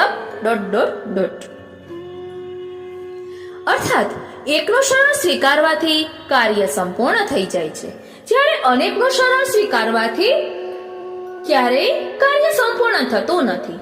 એક વ્યક્તિને પથ્થર એટલા દેવ કરવાની આદત હતી. પૂરા અઠવાડિયામાં સોમવારથી રવિવાર સુધીમાં અલગ અલગ દેવોની પૂજા કરતો અને પોતાના બધા જ કાર્યોમાં બધા દેવોનો આશ્રય રાખતો. એક દિવસ એના ગામમાં પૂર આવ્યું. એનું ઘર તણાઈ જવાની અણી ઉપર હતું. ત્યાં એક પછી એક દેવને બચાવવા માટે વિનંતી કરી જોઈ. જ્યારે એક દેવ તેની વારે આવવા દોડે ત્યાં જે બીજા દેવને પોકારવા માંડે. આમને આ મંદ સમયે તેણે કોઈ દેવ બચાવી શક્યા નહીં. અનન્યતાના ભાવથી જો એક જ દેવને પોકાર કર્યો હોત ને તો કદાચ એ બચી શક્યો હોત. તેવી જ રીતે એકવાર એક ગામમાં અકાળ પડ્યું અને લોકો, પશુ પક્ષી સર્વે પાણી માટે વલખા મારવા લાગ્યા. ત્યાં એક સાધુએ આવીને ગામના લોકોને સૂચન કર્યું, આ ખેતરમાં 200 ફૂટ ઊંડો કૂવો ખોદશો ને તો પાણી મળી જશે. બસ ગામના લોકો તો કામે લાગી ગયા. અઠવાડિયા પછી જ્યારે સાધુ ખેતરની મુલાકાતે આવ્યા તો જોયું તો ગામના લોકોએ 200 ફૂટનો એક ખાડો ખોદવાને બદલે 20-20 ફૂટના 10 ખાડા ખોદ્યા હતા. સાધુને આ જોઈને આશ્ચર્ય થયું અને બોલ્યા, તમે અનેકમાં એકની આશા રાખી માટે સફળ થઈ શક્યા નહીં. હવે એકમાં અનેકની આશા રાખીને એક જ જગ્યાએ 200 ફૂટ ઊંડો ખાડો ખોદો, જરૂરથી પાણી મળી જશે. કોઈ વાર વૈષ્ણવો અમારી પાસે કોઈ પ્રશ્ન લઈને આવે ત્યારે અમે આપેલા ઉત્તરને મનોમન સ્વીકારતા નથી, કારણ કે પોતે પૂછેલા પ્રશ્નના ઉત્તર એમણે પોતાની રીતે વિચારી લીધો હોય છે અને જો એ જ ઉત્તર ના મળે તો તેમના મનનું સમાધાન થતું નથી. પછી અનેક જગ્યાએ એનો એ પ્રશ્ન પૂછ્યા કરે છે. આ પણ એક પ્રકારનો અન્યાશ્રય જ છે. જો ગુરુમાં અનન્યતાનો ભાવ હશે તો આપણું મન ગુરુએ આપેલા ઉત્તરને સ્વીકારશે, અન્યથા એ પ્રશ્ન હંમેશા પ્રશ્ન જ રહેશે અને તેનો ઉત્તર ક્યારેય નહીં મળે. આપણે જોયું છે કે કોઈ અસાધ્ય રોગની નો દર્દી હોય તેને સગા વહાલાઓ સારવાર કરતા ડોક્ટર ઉપર અવિશ્વાસ રાખીને અલગ અલગ ડોક્ટરોનો અભિપ્રાય લેવા અને સારવાર લેવા દોડાદોડી કરે છે. પરંતુ દરેક ડોક્ટરનો અભિપ્રાય અને સારવાર કરવાની પદ્ધતિ ઘણીવાર સરખી ના પણ હોય, તેથી ધાર્યું પરિણામ આવતું નથી. આવા સંજોગોમાં જે આપણો કાયમી ડોક્ટર હોય, જેને આપણા શરીર અને આપણા અન્ય રોગોની પૂરેપૂરી જાણકારી હોય, તેની ઉપર સંપૂર્ણ વિશ્વાસ રાખી સારવાર કરાવીએ તો પરિણામ સારું આવે છે. તે જ પ્રમાણે જે આપણો વિષય ના હોય, એ જેમ કે ડોક્ટર, વકીલ, બિઝનેસમેન, ચાર્ટર્ડ એકાઉન્ટન્ટ વગેરેની જ્યારે પણ સલાહ લેવા જઈએ ત્યારે તે જે સલાહ આપે તેને અનુસરવું જોઈએ. ઘણા લોકો આવા વિષય નિષ્ણાંતો ઉપર અવિશ્વાસ રાખીને જે કંઈ જાણતા જ ના હોય તેવા મિત્રો કે સગા સંબંધીઓની સલાહ લે છે અને પછી કાર્ય સંપન્ન નહીં થવાથી પસ્તાય છે. બસ અંતમાં હું એટલું જ કહીશ કે કોઈ ધર્મ પંથ, દેવી દેવતા, ગુરુનો અનાદર, અવહેલના, નિંદા ન કરવી. આપણાથી જોડાયેલા સગા સંબંધી મિત્રો વગેરે જેને પણ માનતા હોય તેનો આદર કરવો. દરેકને પોતપોતાના પ્રભુમાં શ્રદ્ધા હોય તો તેનું ખંડન કરવાની કોશિશ ક્યારેય ના કરવી. વૈષ્ણવોએ પોતાના બાળકો, યુવાનોને પણ આ જ પ્રકારના સંસ્કારોનું સિંચન કરવું કે નમન બધાને જ કરાય, પણ આપણા ઈષ્ટદેવ તો શ્રીનાથજી જ છે. આપણા ગુરુ તો શ્રી વલ્લભાચાર્યજી જ છે અને બ્રહ્મ સંબંધાતા છે, માટે અનન્યતા તો એમની જ રાખવી. બોલો શ્રી વલ્લભાધીશ કી જય, શ્રી ગોવર્ધન નાથ કી જય. હવે અહીં પ્રશ્ન કરે છે કે ચિંતા અને ચિત્તનો ઉદ્વેગ શ્રી ઠાકોરજીની સેવામાં વિક્ષેપ કરી શકે છે? તો આપ શ્રી તેનો જવાબ આપે છે. આપ શ્રી કહે છે કે જ્યારે પણ આપણે ચિંતા કરીએ છીએ ત્યારે આપણી બુદ્ધિમાં કંઈક વિચારો ઉદ્ભવે છે, જેને કારણે એક પ્રકારનો ઉદ્વેગ થાય છે કે હવે મારું શું થશે, મારામાં ભગવત ભાવ દ્રઢ થશે કે નહીં, મારામાં રહેલી લૌકિકતા દૂર થશે કે નહીં. આવી વિચારપૂર્વકની અનેક સ્મૃતિઓ જે ચિત્તમાં જાગે છે તે શ્રી ઠાકોરજીની સેવામાં વિક્ષેપ કરનારી હોય છે. ઘણીવાર સારા વિચારો પણ આવે છે અને ખોટા વિચારો પણ આવે છે, પરંતુ એવું બને કે બંને પ્રકારના વિચારો શ્રી ઠાકોરજીની સેવામાં વિક્ષેપ કરી શકે છે. જે વિચારો સેવા સંબંધી નથી તે વિક્ષેપ કરી શકે છે. જેમ કે આપણે શ્રી ઠાકોરજીની સેવા કરવા બેઠા હોઈએ છીએ ને વિચાર આવે કે આજે મારે વેપારીને ત્યાં પેમેન્ટ લેવા જવાનું છે, કે આજે મને બહુ મોટો ઓર્ડર મળવાનો છે, આજે વહેલા નોકરી ઉપર જવાનું છે. આવા વિચારોને કારણે સેવામાં ઉતાવળ થવાની શક્યતા છે, જે એક પ્રકારનો વિક્ષેપ જ છે. તે સિવાય ઘરમાં કોઈ ક્લેશ થયો હોય, કોઈએ બે કડવા શબ્દો કહ્યા હોય, તે સેવા સમયે યાદ આવે છે અને તેમાં વિક્ષેપ પડી શકે છે. જીવને ચિંતા ત્યારે થાય છે જ્યારે તેને કોઈ પરિણામ ઉપર શંકા હોય, જેમ કે મારા દીકરાનું વ્યવસાય થશે કે નહીં, મારી દીકરીને સારી કોલેજમાં એડમિશન મળશે કે નહીં, મારો વેપાર ધંધો સરખી રીતે ચાલશે કે નહીં. આ પ્રકારના વિચારોને કારણે ચિત્ત વિક્ષેપ થાય છે, જે સેવામાં આપણને શ્રી ઠાકોરજીથી દૂર લઈ જાય છે. ટૂંકમાં જે મનની પરિસ્થિતિઓ આપણને શ્રી ઠાકોરજીથી દૂર લઈ જાય છે તે જ સેવામાં વિક્ષેપ કરે છે. આપણે જાણીએ છીએ કે આપણે સેવા કરવા બેસીએ ત્યારે આપણને જાત જાતના વિચારો આવે છે. ઘણીવાર મનમાં એવો પ્રશ્ન થાય છે કે સેવાના સમયમાં જ આવા વિચારો કેમ આવે છે? વકીલ વડીલ આચાર્યો તેના બે કારણો બતાવે છે. પહેલું, જીવનમાં કયું તત્વ સાચું છે તે વિશેનો સાચો નિર્ણય કરી શકતા નથી. જેમ કે જીવનમાં પૈસો મોટો છે કે સેવા મોટી છે, ઘરની સફાઈ અને ઘરના કામકાજ વગેરે વધારે અગત્યના કે શ્રી ઠાકોરજીની સેવા, મારો પરિવાર વાલો કે શ્રી ઠાકોરજી.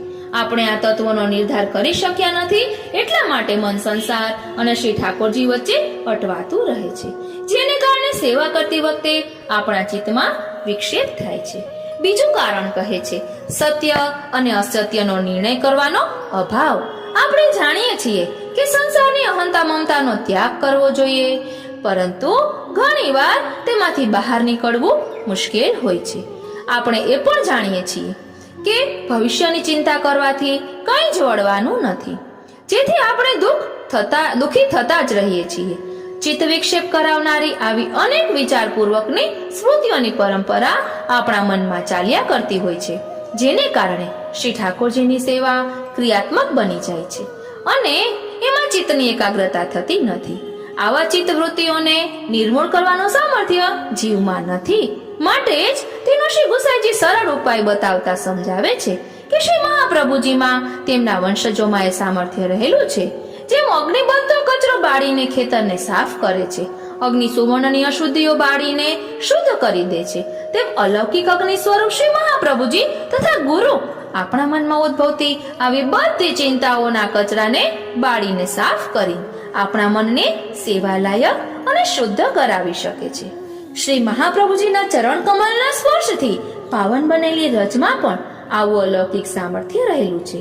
જે વૈષ્ણવ શ્રદ્ધા અને દીનતાપૂર્વક દાસ ભાવથી શ્રી મહાપ્રભુજીની શરણાગતિ સ્વીકારી તેમની ચરણ રજ મસ્તક પર લગાવે છે, તેના ચિત્તને વિક્ષેપ કરનારી આવી બધી જ સ્મૃતિઓ અગ્નિમાં જેમ તણખલા બળી જાય તેમ નાશ પામે છે.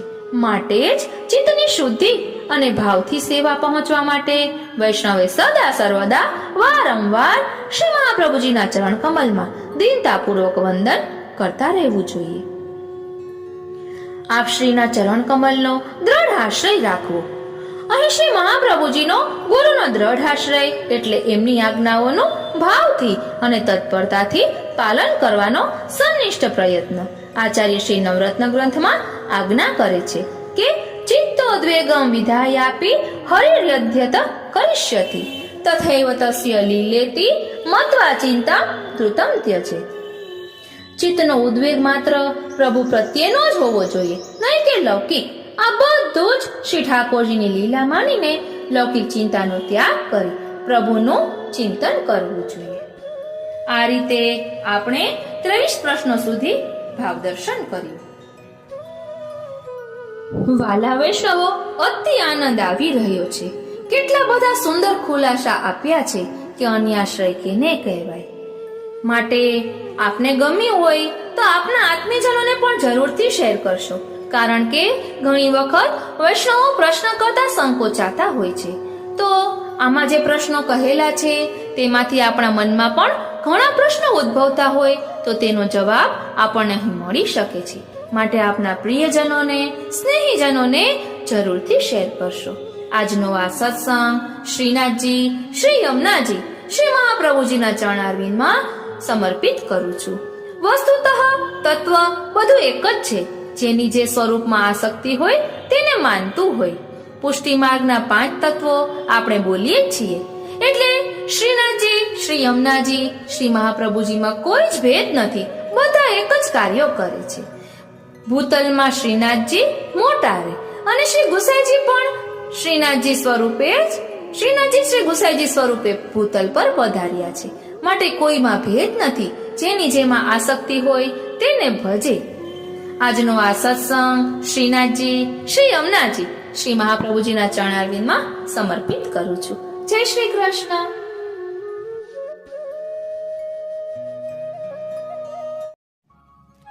વાલા વૈષ્ણવો, જય શ્રી કૃષ્ણ. હું મન આતુરી આપ સર્વે વૈષ્ણવોનું આજના આ અલૌકિક સત્સંગમાં હાર્દિક સ્વાગત કરું છું. પૂજ્યપાદ ગોસ્વામી 100 વર્ષ શ્રી વ્રજેશ કુમારજીની આજ્ઞાથી આપણે આ સંવાદ સેતુ ગ્રંથ આખો લેવાના છીએ. એક વૈષ્ણવે કોમેન્ટ બોક્સમાં જણાવ્યું કે આપશ્રીએ આજ્ઞા કરી છે કે અનુકૂળતા હોય ત્યારે આ સંકલન નો સત્સંગ કરવો. તો આપણે બધા પ્રશ્નો હવે સિરીઝમાં જોવાના છીએ. બને તો એક પાર્ટમાં 7 પ્રશ્ન લેવાનો પ્રયાસ કરીશ. સૌપ્રથમ આપશ્રીના વચનામૃત ચિંતનની ક્ષણોમાં 10 વર્ષ પૂર્વે ષષ્ઠી પૂર્તિ સુંદર રીતે ઉજવાઈ હતી. એ વખતે અખિલમ મધુરમ ગ્રંથનું પ્રકાશન થયું હતું, જેમાં અમે અમારા જ્યેષ્ઠ આત્મજ શ્રી યદુનાથજી મહોદયે પૂછેલા 60 પ્રશ્નોના ઉત્તર આપ્યા હતા, જેનાથી વૈષ્ણવો ઘણા જ લાભાન્વિત થયા હતા. હવે જ્યારે 70 વર્ષનો પ્રારંભ થઈ રહ્યો છે ત્યારે 70 પ્રશ્નોના ઉત્તર અમે આપ્યા છે, જે અલગ અલગ સમયે અલગ અલગ દેશોમાં પૂછાયેલા છે. તેનું સંકલન અને લેખન અમારા આત્મીય પરમ ભક્ત નિલેશભાઈ સોની દ્વારા કરવામાં આવ્યું છે, જેમાં વ્યવહારિક, વ્યવસાયિક અને ધાર્મિક પ્રશ્નો જે આજના પરિપ્રેક્ષમાં ખૂબ જ ઉપયોગી છે તેવા પ્રશ્નો અમે લીધા છે અને અમારા અત્યાર સુધીના અનુભવના આધારે આના ઉત્તર આપ્યા છે, જે વૈષ્ણવોને ખાસ કરીને યુવા પેઢીને ખૂબ જ ઉપયોગી થશે. આ કાર્યમાં અમારા આત્મીય પરમ ભક્ત ઝવેરભાઈ વીરજીભાઈ ઝવેરીએ એનું પ્રકાશન કરીને નામ સેવાનો સુંદર લાભ લીધો છે. આનું સંપાદન અમારા જ્યેષ્ઠ આત્મજ શ્રી યદુનાથજી મહોદયશ્રીએ કર્યું છે. આજના સાંપ્રત સમયમાં કોરોનાની મહામારીથી આવી પડેલી વિપદા, જેમાં ઘણા લોકોએ પોતાના આત્મીયજનોને ગુમાવ્યા છે, શારીરિક, આર્થિક જેવી વિપરીત અનુભૂતિઓમાંથી પસાર થયા છે, તે બધાને આ ગ્રંથથી માનસિક શાંતિ પ્રદાન થશે એવી અમારી શુભકામના છે. શુભમ. ગોસ્વામી વ્રજેશ કુમારજી મહારાજશ્રી, કડી, અમદાવાદ. હવે આપણે આ સંવાદ સેતુના પ્રશ્નો શરૂ કરીએ. બોલો શ્રી વલ્લભાધીશ કી જય. શ્યામ સુંદર શ્રી યમને મહારાણી જી કી જય. શ્રી ગોવર્ધન નાથ કી જય. પ્રશ્ન મોટા હોવાને કારણે એકમાં નથી આવતા, માટે આપણે એક પ્રશ્ન એક પેજમાં લખ્યું છે. પહેલો પાઠ કર્યો ત્યારે બધા પ્રશ્નો નાના નાના ગોત્યા હતા, પરંતુ હવે આપણે લાઈનમાં જ લઈશું.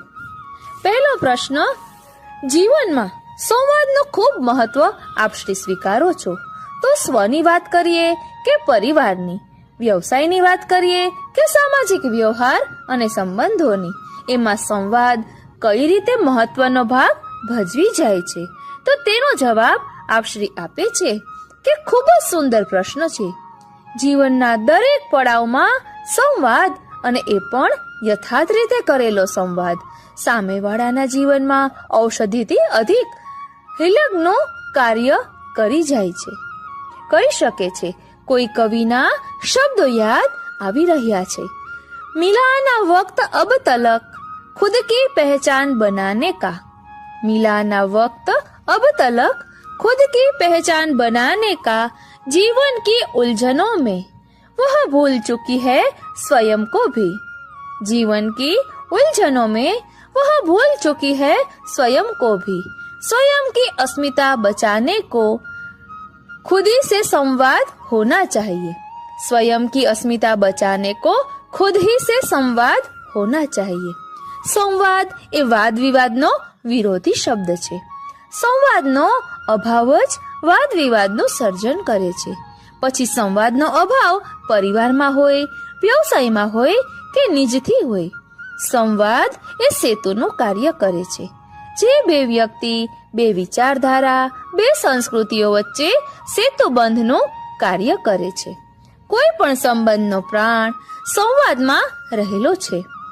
જે સંબંધમાંથી સંવાદ ચાલ્યો જાય એ સંબંધ પ્રાણવિહીન બની જતો હોય છે. મુસાફરી કરતી વખતે પાસેની સીટમાં 1 કલાક માટે બેસેલા વ્યક્તિ સાથે સંવાદ શરૂ થાય તો એક અજાણ્યો વ્યક્તિ પણ પોતીકો લાગવા લાગે, પણ 24 કલાક સાથે રહેનાર વ્યક્તિ સાથે સંવાદ અટકી જાય ને તો એ જ પારકો લાગવા લાગે. માત્ર વ્યક્તિ જ નહીં, મોટા રાષ્ટ્રોના સંબંધોની શરૂઆત પણ સંવાદથી જ થાય છે. આ સંબંધોની ગુણવત્તાનો આધાર એ વાત પર રહેલો છે કે આપણા સંવાદની ગુણવત્તા કેવી રહેલી છે. સંવાદની પહેલી શરત સામેવાળાને સાંભળો. ઘણીવાર આપણે આપણા વિચારો અને વિચારધારા કહેવા માટે એટલા ઉત્સાહિત હોઈએ છીએ કે સામેવાળાના વિચાર અને એની વિચારધારાની અભિવ્યક્તિ કરવાનો એને અવસર પણ નથી આપતા. માટે ક્યાંક મૃત સંબંધોમાં પ્રાણ પૂરવા માંગતા હોય તો સામેવાળાને સાંભળો.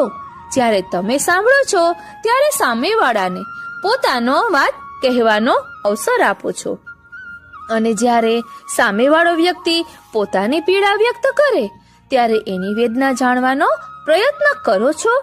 તમે જ્યારે સમસ્યાની ચર્ચા ન કરી સમસ્યાના સમાધાનની ચર્ચા પ્રારંભ કરો છો ત્યારે ખરેલા પાનની નહીં પણ નવી ઉગતી કૂંપણોની ચર્ચા કરો છો, અને તમે તમારા તરફથી સંબંધોની વચ્ચે પડી ગયેલી ખીણને પાર કરવા સંવાદનો સેતુ બાંધી રહ્યા છો.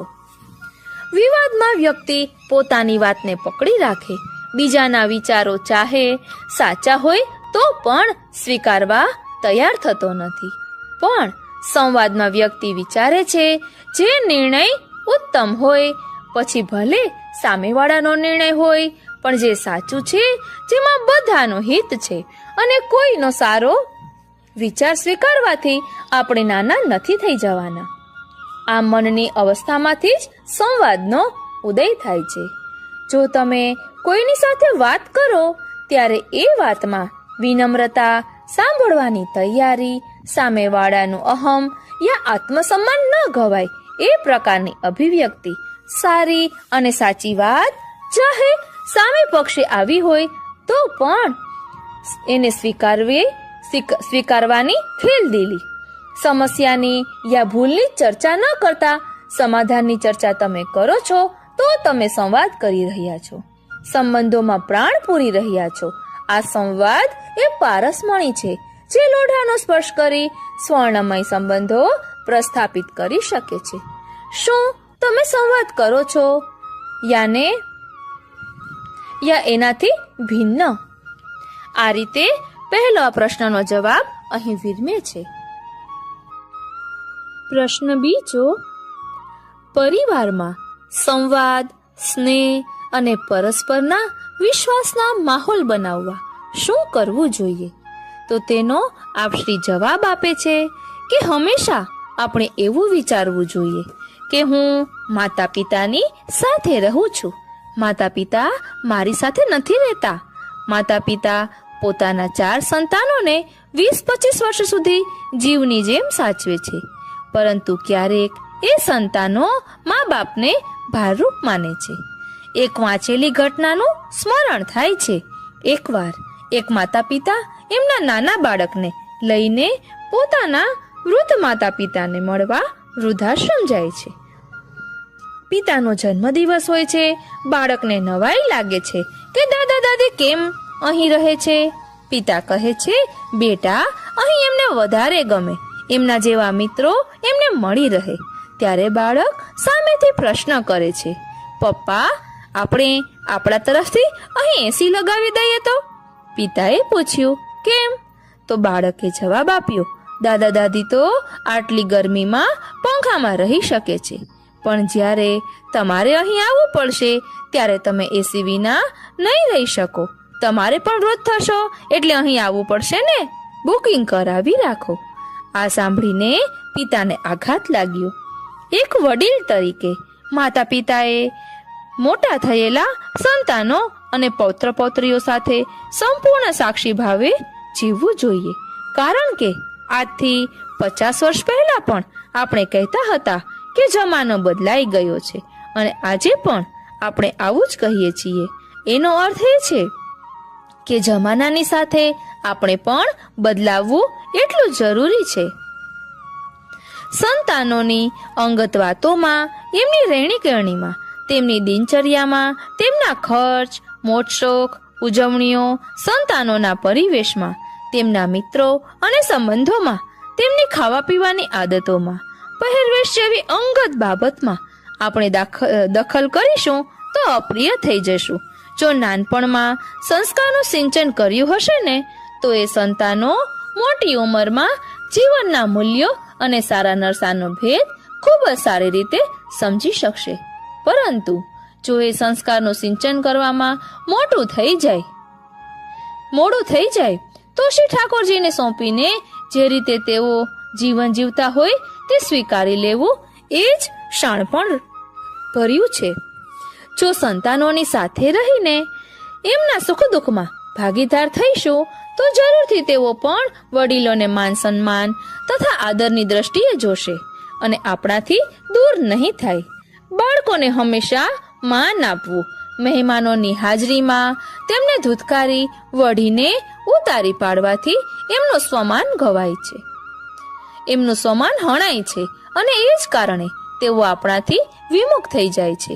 બાળકોને તેમની પ્રવૃત્તિઓ, પ્રગતિ અને રોજિંદા જીવનમાં મળતી સફળતાઓની નોંધ લઈ તેઓને પ્રોત્સાહન આપવું તથા તેમને બિરદાવવા જોઈએ. નાની વયે જ એમને ધાર્મિક બનવાની પ્રેરણા આપવી, આપણી સાથે સેવા કરવા હવેલીએ લઈ જવા, પશુ પક્ષીઓની સેવા તથા વડીલોનો આદર કરવા માટે પ્રોત્સાહિત કરવા. બાળકોમાં કુતૂહલતા અને અનુકરણની અદ્ભુત શક્તિઓ રહેલી છે, તેને ધ્યાનમાં રાખી તેમનામાં સંસ્કારનું સિંચન કરવું. આજે 2 ભાઈઓ 2 બહેનો કે ભાઈ બહેન વચ્ચેના સંબંધોમાં તિરાડ પડવાના કારણો પણ જાણવા જરૂરી છે. આ સંબંધોમાં જતું કરવાની ભાવના ખૂબ જ મહત્વની છે. એકબીજાથી કોઈ પણ પ્રકારની અપેક્ષા નહીં રાખીએ તો જરૂરથી પરિવારમાં સૌહાર્દ, સુમેળભર્યું વાતાવરણ સર્જાશે. જે પણ કોઈ એકબીજાના માટે કાર્ય થઈ જાય ત્યારે આભારની લાગણી વ્યક્ત કરવી, જેનાથી પ્રેમ વધશે. આપણી વાણીનો સંયમ પણ ખૂબ જ અગત્યનો ભાગ ભજવે છે. આપણને ન ગમતું અથવા અપ્રિય ઘટના કે કાર્ય થયું હોય તો કટુ વચનોથી કોઈને પણ દુઃખ થાય તેવી પરિસ્થિતિનું નિર્માણ ન થાય તેનું ખાસ ધ્યાન રાખવું. ક્યારેક એકબીજા ભાઈઓ વચ્ચે આર્થિક અસમાનતા જોવા મળે છે.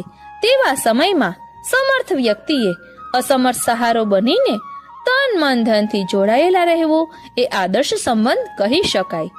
ભાઈ ભાઈ કે ભાઈ બહેનમાં રહેલી આવી સમન્વયતા જોઈને વડીલોને પણ ખૂબ આનંદ આવે છે અને પરિવાર પ્રત્યે સંતોષની લાગણી અનુભવે છે.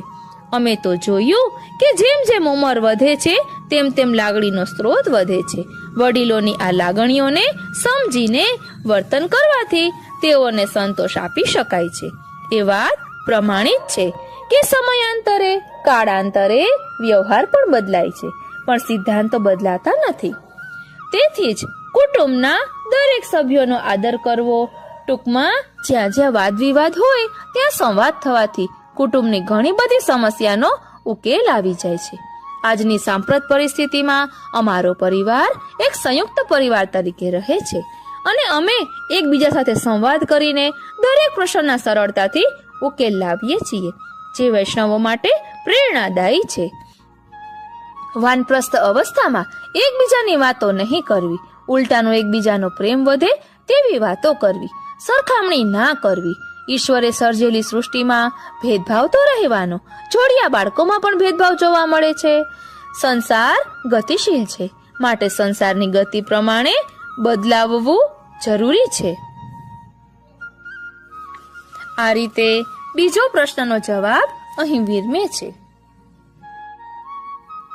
પ્રશ્ન ત્રીજો, આપ શ્રી વિશ્વ પ્રવાસી રહ્યા છો અને એવા ઘણા દેશો છે જ્યાં વલ્લભકુળમાં સર્વપ્રથમ આપશ્રીએ પદાર્પણ કર્યું છે.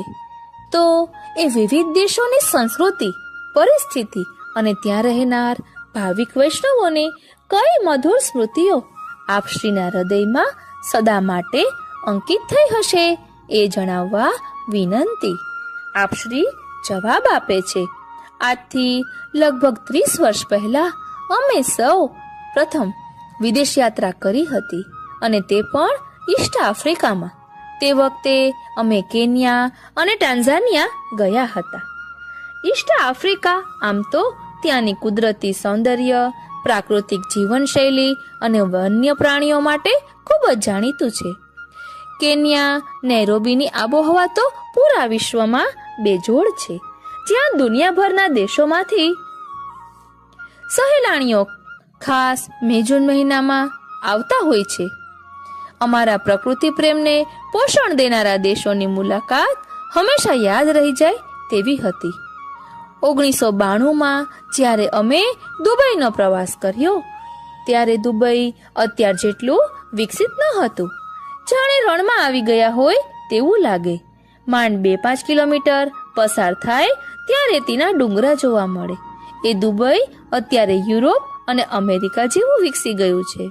1995માં અમે સૌ પ્રથમ વખત ઓસ્ટ્રેલિયાની મુલાકાત લીધી હતી. સિડની તથા મેલબોર્નમાં ઘણા વૈષ્ણવોને અમે બ્રહ્મ સંબંધ આપ્યા હતા. તેઓના હૃદયમાં વૈષ્ણવતાના બીજ રોપ્યા હતા.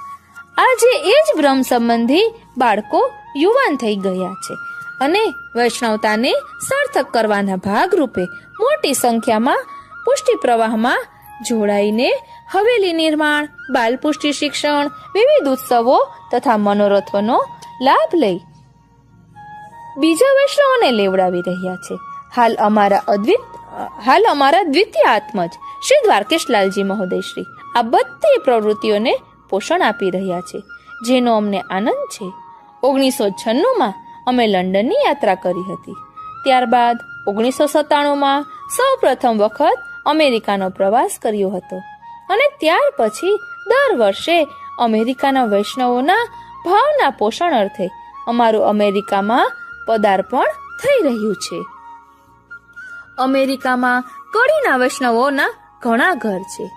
એ વૈષ્ણવોને પુષ્ટિ રંગે રંગાયેલા જોઈને અમે ખૂબ પ્રસન્નતાનો અનુભવ કરી રહ્યા છીએ. આજે 23 વર્ષમાં અમેરિકાના ચારેય ખૂણામાં અમે તથા અમારા ત્રણેય આત્મજ શ્રી યદુનાથજી મહોદયશ્રી, શ્રી દ્વારકેશલાલજી મહોદયશ્રી અને શ્રી જયદેવલાલજી મહોદયશ્રી દ્વારા વિવિધ પ્રવૃત્તિઓનો અને હવેલી નિર્માણ દ્વારા પુષ્ટિ માર્ગનો પ્રસાર થઈ રહ્યો છે. અમેરિકાનું નામ આવે ત્યારે પરમ ભક્ત ઉદયભાઈ શાહને યાદ કર્યા વગર અમારી વાત અધૂરી રહે. અમારી મુલાકાત 1999ના વર્ષમાં થઈ અને એમને અમારી પ્રત્યેની અનન્યતા, એમનો અપાર સ્નેહ, તત્સુખનો વિચાર, અમારા પરિવાર તરફની એમની તનુજા તથા વિતજા સેવા પરાયણતાને હું ભૂલી શકું તેમ નથી, ક્યારેય ભૂલી શકું તેમ નથી. પેન્સિલ્વેનિયા ખાતે અમારો મુકામ એમના ઘરે રહેતો. એક દિવસ કોઈ વૈષ્ણવની પધરામણીમાં એ અમારી સાથે હતા. ત્યાં એક પ્લોટ અમને ગમી ગયો અને ઉદયભાઈએ એ પ્લોટ લઈને ત્યાં જ અમારા માર્ગદર્શન અને સંપૂર્ણ સલાહ સૂચનને અનુસરીને ત્યાં ઘર વ્રજ વિહાર બનાવ્યું છે. તે તત્સુખના વિચાર માટેની એક મિસાલ છે. અમારા માટે એક અલાયદો રૂમ અને તે સિવાય ઘણી સગવડ તથા સુવિધાથી સજ્જ નિવાસ સ્થાન બનાવ્યું છે. અમારી આજ્ઞામાં રહીને પુષ્ટિ પ્રચારની પ્રવૃત્તિઓ તે નિખાલસ અને નિસ્વાર્થ ભાવથી કરી રહ્યા છે. તેમના આ પ્રયત્નોથી યુએસએના હજારો વૈષ્ણવો અમારી સાથે જોડાયા છે. કોરોનાને કારણે 2 વર્ષથી અમે અમેરિકા ના જઈ શક્યા, તેથી ત્યાંના વૈષ્ણવો ખાલીપાનો અનુભવ કરી રહ્યા છે. પરમ ભક્ત ઉદયભાઈ તથા એમના પરિવાર સાથે અમે લગભગ આખું અમેરિકા જેમ કે New York, New Jersey, Washington, Virginia, Maryland, Chicago, Houston, Los Angeles, California, Florida, Georgia, North Carolina તથા છેક મિયામી સુધી ભ્રમણ કરીને વૈષ્ણવોને પુષ્ટિ માર્ગમાં જોડ્યા છે. 2006માં અમે વાનકુવર એટલે કે કેનેડા ગયા હતા. બ્રિટિશ કોલંબિયા, સિયાટેલ તથા અલાસ્કા સુધીનો પ્રવાસ કર્યો હતો. મે 2016માં અમે અમારા જ્યેષ્ઠ આત્મજ શ્રી યદુનાથજી દ્વારા આયોજિત ક્રૂઝમાં યુરોપનો પ્રવાસ કર્યો હતો. તેમાં લગભગ 1200 વૈષ્ણવો જોડાયા હતા. વેનિસથી ઉપડેલી ક્રૂઝ દ્વારા ગ્રીસના આઇલેન્ડો, ક્રોએશિયા, કોકુ સેન્ટોરિની, મિકોનેસ, એથેન્સ, રોમ, વોશિંગ્ટન સિટી, પછી તુર્કી ઇસ્તાંબુલની મુલાકાત લીધી હતી. આ ક્રૂઝમાં સંપૂર્ણ શાકાહારી શુદ્ધ પુષ્ટિ માર્ગીય ભોજન ભીતરિયાઓ દ્વારા સિદ્ધ કરાવ્યું અને સાત્વિક જીવનશૈલીનો આગ્રહ રાખવામાં આવ્યો, જેમાં પ્રવચન શિબિર જેવા કાર્યક્રમો દ્વારા વૈષ્ણવોને ખૂબ લાભ અપાવ્યો હતો. અમારા વિદેશ પ્રવાસનો મુખ્ય ઉદ્દેશ પુષ્ટિ માર્ગનો પ્રચાર પ્રસાર હોય છે. તે સિવાય વિવિધ દેશોની ભૌગોલિક, સામાજિક, પ્રાકૃતિક પરિસ્થિતિઓનો અભ્યાસ અમને ખૂબ પ્રિય છે અને ક્રૂઝના આ પ્રવાસમાં અમારી સાથે ઘણા દેશોના વૈષ્ણવોએ લાભ લીધો. ભારત સિવાયના ઘણા વૈષ્ણવો જોડાયા હતા. આ માટે અમારા આત્મજ શ્રી યદુનાથજી મહોદયશ્રી Golden Book of World Record Award થી સન્માનિત થયા હતા. આ સન્માન કાર્યક્રમમાં ગુજરાતના માજી મુખ્યમંત્રી શ્રી વિજયભાઈ રૂપાણી ઉપસ્થિત રહ્યા હતા. વૈષ્ણવોએ અમારા આ 5 ખંડોના પ્રવાસ દરમિયાન અમને ખૂબ પ્રેમ આપ્યો છે. શરૂઆતમાં જ્યારે તેઓ પુષ્ટિ સિદ્ધાંતોથી અવગત ન હતા ત્યારે અમે અમારા વચનામૃત તથા વિવિધ અન્ય પ્રવૃત્તિઓ દ્વારા તેઓને પુષ્ટિ સિદ્ધાંતો તરફ વાળ્યા છે. આજે એ જ વૈષ્ણવોની જીવનશૈલી તથા રહેણીકરણ, ખાનપાનની આદતો, શ્રી ઠાકોરજીની સેવાની રીત, ઉત્સવોની ઉજવણી, હવેલીઓના નિર્માણ કાર્યો, બાળ સંસ્કારી પ્રવૃત્તિઓ, યુવા ઉત્કર્ષ શિબિરો જોઈને જરૂર કહી શકાય કે અમારા એ પ્રવાસો સાર્થક છે. ઉપરોક્ત ક્રૂઝ પ્રવાસમાં ગોકુલ સે ગીતા તકનું પ્રવચન શ્રી યદુનાથ મહોદય એવા અમોએ આપેલું છે. આ રીતે ત્રીજા પ્રશ્નનો જવાબ અહીં વિરમે છે. શ્રી કૃષ્ણાય નમઃ. શ્રી ગોપીજન વલ્લભાય નમઃ. શ્રીમદ ગોસ્વામી શ્રી દ્વારકેશલાલજી મહારાજ પોરબંદરવાળાની આજ્ઞાથી પરમ ભગવદીય શ્રી વેલજી નથુભાઈ મિસ્ત્રી રાજકોટવાળાએ પોતાના સ્વ અનુભવમાંથી ગામડાના વૈષ્ણવના ભાવ અને જીવનચાર્યને અનુરૂપ ગામઠી શૈલીમાં લખેલ વૈષ્ણવ વિવેક ઉકા આતાની વાર્તા. ઉકા આતાની વાર્તા. પ્રસંગ 1. એકવાર ગોમડે દેવદાસ આતાને ત્યાં ઠાકરશી ગયો. આ તો બહુ રાજી થયા. અરે ઠાકરશી, તું ક્યાંથી? ઠાકરશી કહે, આતા ઘણાય દીથી આવ્યો નહોતો, મન બહુ વળગ્યું રહેતું. એ ટાણેશીનું કામ પૂરું થઈ ગયું છે એટલે મનમાં થયું કે આતા કણે 5 દિવસ સત્સંગ કરી આવું. આતા કહે, ઠીક કર્યું દીકરા, હું એ તને સંભાળતો તો કે ઠાકરશી આવે તો સારું. ઠાકરશી કહે, આતા તો આપણી કોરે ભારે મનોરથો થયા. આપણા કાઠિયાવાડનો પ્રેમ તો નવખંડ ધરતીમાંય નથી હો. ખરેખર વ્રજની ગોપીઓ રોખો જ પ્રેમ. વૈષ્ણવ પધારે તઈ તો જાણે પ્રભુ પધાર્યા. ઉનાળો હોય તો સાકરના પાણી કરીને પાય અને પંખા કરે એવી સરભરા બહુ હાંસવે. વાલામાં વાલી વહત એને લેવડાવીને રાજી થાય. ભાદરવામાં હું સોકીએ ચોકી નામના ગામે મનોરથમાં ગયો તો 35 ગામે કંકોત્રી લખી હતી. 500 જેટલા વૈષ્ણવ આવ્યા હતા. એમાં 50-60 મરજાદી ઠાકરને પધરાવીને આવ્યા હતા. ગામમાં ઠેકાણે ઠેકાણે કેળુના થાંભલા ને શેરીએ ને ઝાંફે તોરણ બાંધ્યા હતા. વૈષ્ણવો આવ્યા. સાંજ પડી એટલે પાદરથી સામૈયા કર્યા. બસેક બાયું ને ભાયું સામૈયામાં વૈષ્ણવને પધારવા ગયા હતા. પાદર સૌને છાતીમાં ગાલીને હળિયા મળ્યા. સાકરના પાણી પીયા ને કીર્તન કરતા કરતા ગામમાં આવ્યા. આતા કીર્તનની જૂક બોલતી હતી. તઈ પરબત આતોય આવ્યા હતા. વેકરીએથી રાઘવ આતો, કમઢીએથી ભાદો આતો ને સાજડિયાળીથી હદો આતો એવા પરાસીન વૈષ્ણવ આવ્યા હતા. રાઘવ આતાએ વાતું કરતા કરતા કહ્યું કે જેને શ્રીનાથજીની ઝાંખી કરવી હોય એને સામૈયામાં જે ભગવદી અને કીર્તનનો આવેશ હોય તેની આંખોમાં શ્રીનાથજીની ઝાંખી કરવી. મેં તો આતા ઘણું ધ્યાન રાખ્યું પણ ભાગ્ય વિના ક્યાંથી થાય. પછી મંડપે આવ્યા ને પ્રસાદ લેવાની હાકલ પડી. પ્રસાદ લેવા ઉઠ્યા. ખીચડી ને ઘી ને દહીંના દળિયા ભરી દીધા. પાતળુમાં ઘીના તો ધોરિયા હાલી નીકળ્યા હતા. આતા, એકવાર હું ગુજરાતમાં મનોરથમાં ગયો તો પણ મને ગમ્યું નહીં. આપણી કાઠિયાવાડ તો હો ભાઈ હો. ગુજરાતમાં પ્રેમનું તો નામ નથી. વૈષ્ણવ ઉપર ભાવનું તો ભોપાળું જ. આતા કહે, હશે કોક વિરલા, ન હોય એમ ન બને. લે હવે સોકીની વાત પૂરી કર્યું. ઠાકરશી કહે, પછી કીર્તને બેઠા. ભલ ગામનો સકુભાઈ હુતાર વૈષ્ણવ ને જૂનાગઢનો પ્રેમજી કહારો પ્રસાદ લેતા ધોળ ઉપાડ્યા. આનંદના ઓઘ વળ્યા હો. બે મારા દીકરા કઈ કીર્તન્યા. આખી રાત ગૌરાયું પણ થાકે હેના. પછી હિંસ હમસીને ઝુમરની ઝૂક થઈ. તઈએ તો સાક્ષાત વરસ ખડું થઈ ગયું હો. એક એક ગોપી ને એક માધુની દોડે રાસમંડલ થયું. આતા પ્રભુના નામ લેતા લોકલાજનું નામે નહીં. આતા કહે, છોકરા, ગામડામાં હજી એવો ને એવો ભાવ છે. શેરમાં તો સત્યાનાશ વળી ગયું છે. બધાય છાપામાં ડાસા ઘાલીને બેઠા જ હોય. આતા કહે, ઠાકરશી કહે, એમાં એને હું રસ આવતો હશે આતા? આતા કહે, ઈ અંગ્રેજી ભણ્યા એટલે ઓટલો વળી ગયો.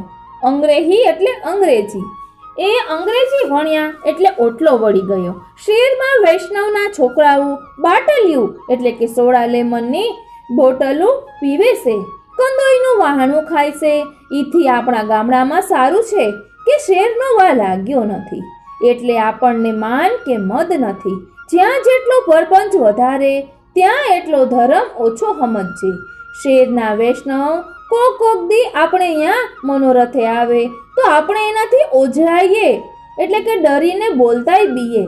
એને માન બહુ જોઈએ. દીઠે લાગે કામોરા રોખા ને એને ભાઈ કહીને બોલાવા જોઈએ. એક નામે ન બોલાવાયું. 100 ગામડિયા હાંસવવા સારા, પણ એક સાત શેરી હાંસવવા વસમાં. ઈ પ્રસાદ લેવા સૌની હારે ના બેસે. ઘરમાં કે ઓસરીમાં દરબારની જેમ બેસાડવા જોઈ. નદીએ નાવા જોઈએ, તયે કળશીઓ લઈને હારે જાવું જોઈ. પાથરવામાં ગોદડે ન અડે, ગાદલા પાથરી દેવા જોઈ. દીકરા ઈ પગ સંપાવે પણ પાત્ર ન ઉપાડે હો. જાતા વળતા વાહન મોકલવું જોઈ. આપણે કોક ટાણે શેરમાં ગયા હોય તો મૂંઝાઈને મરી જાય. બીજાની શું, મારી જ વાત કરું, સાંભળ.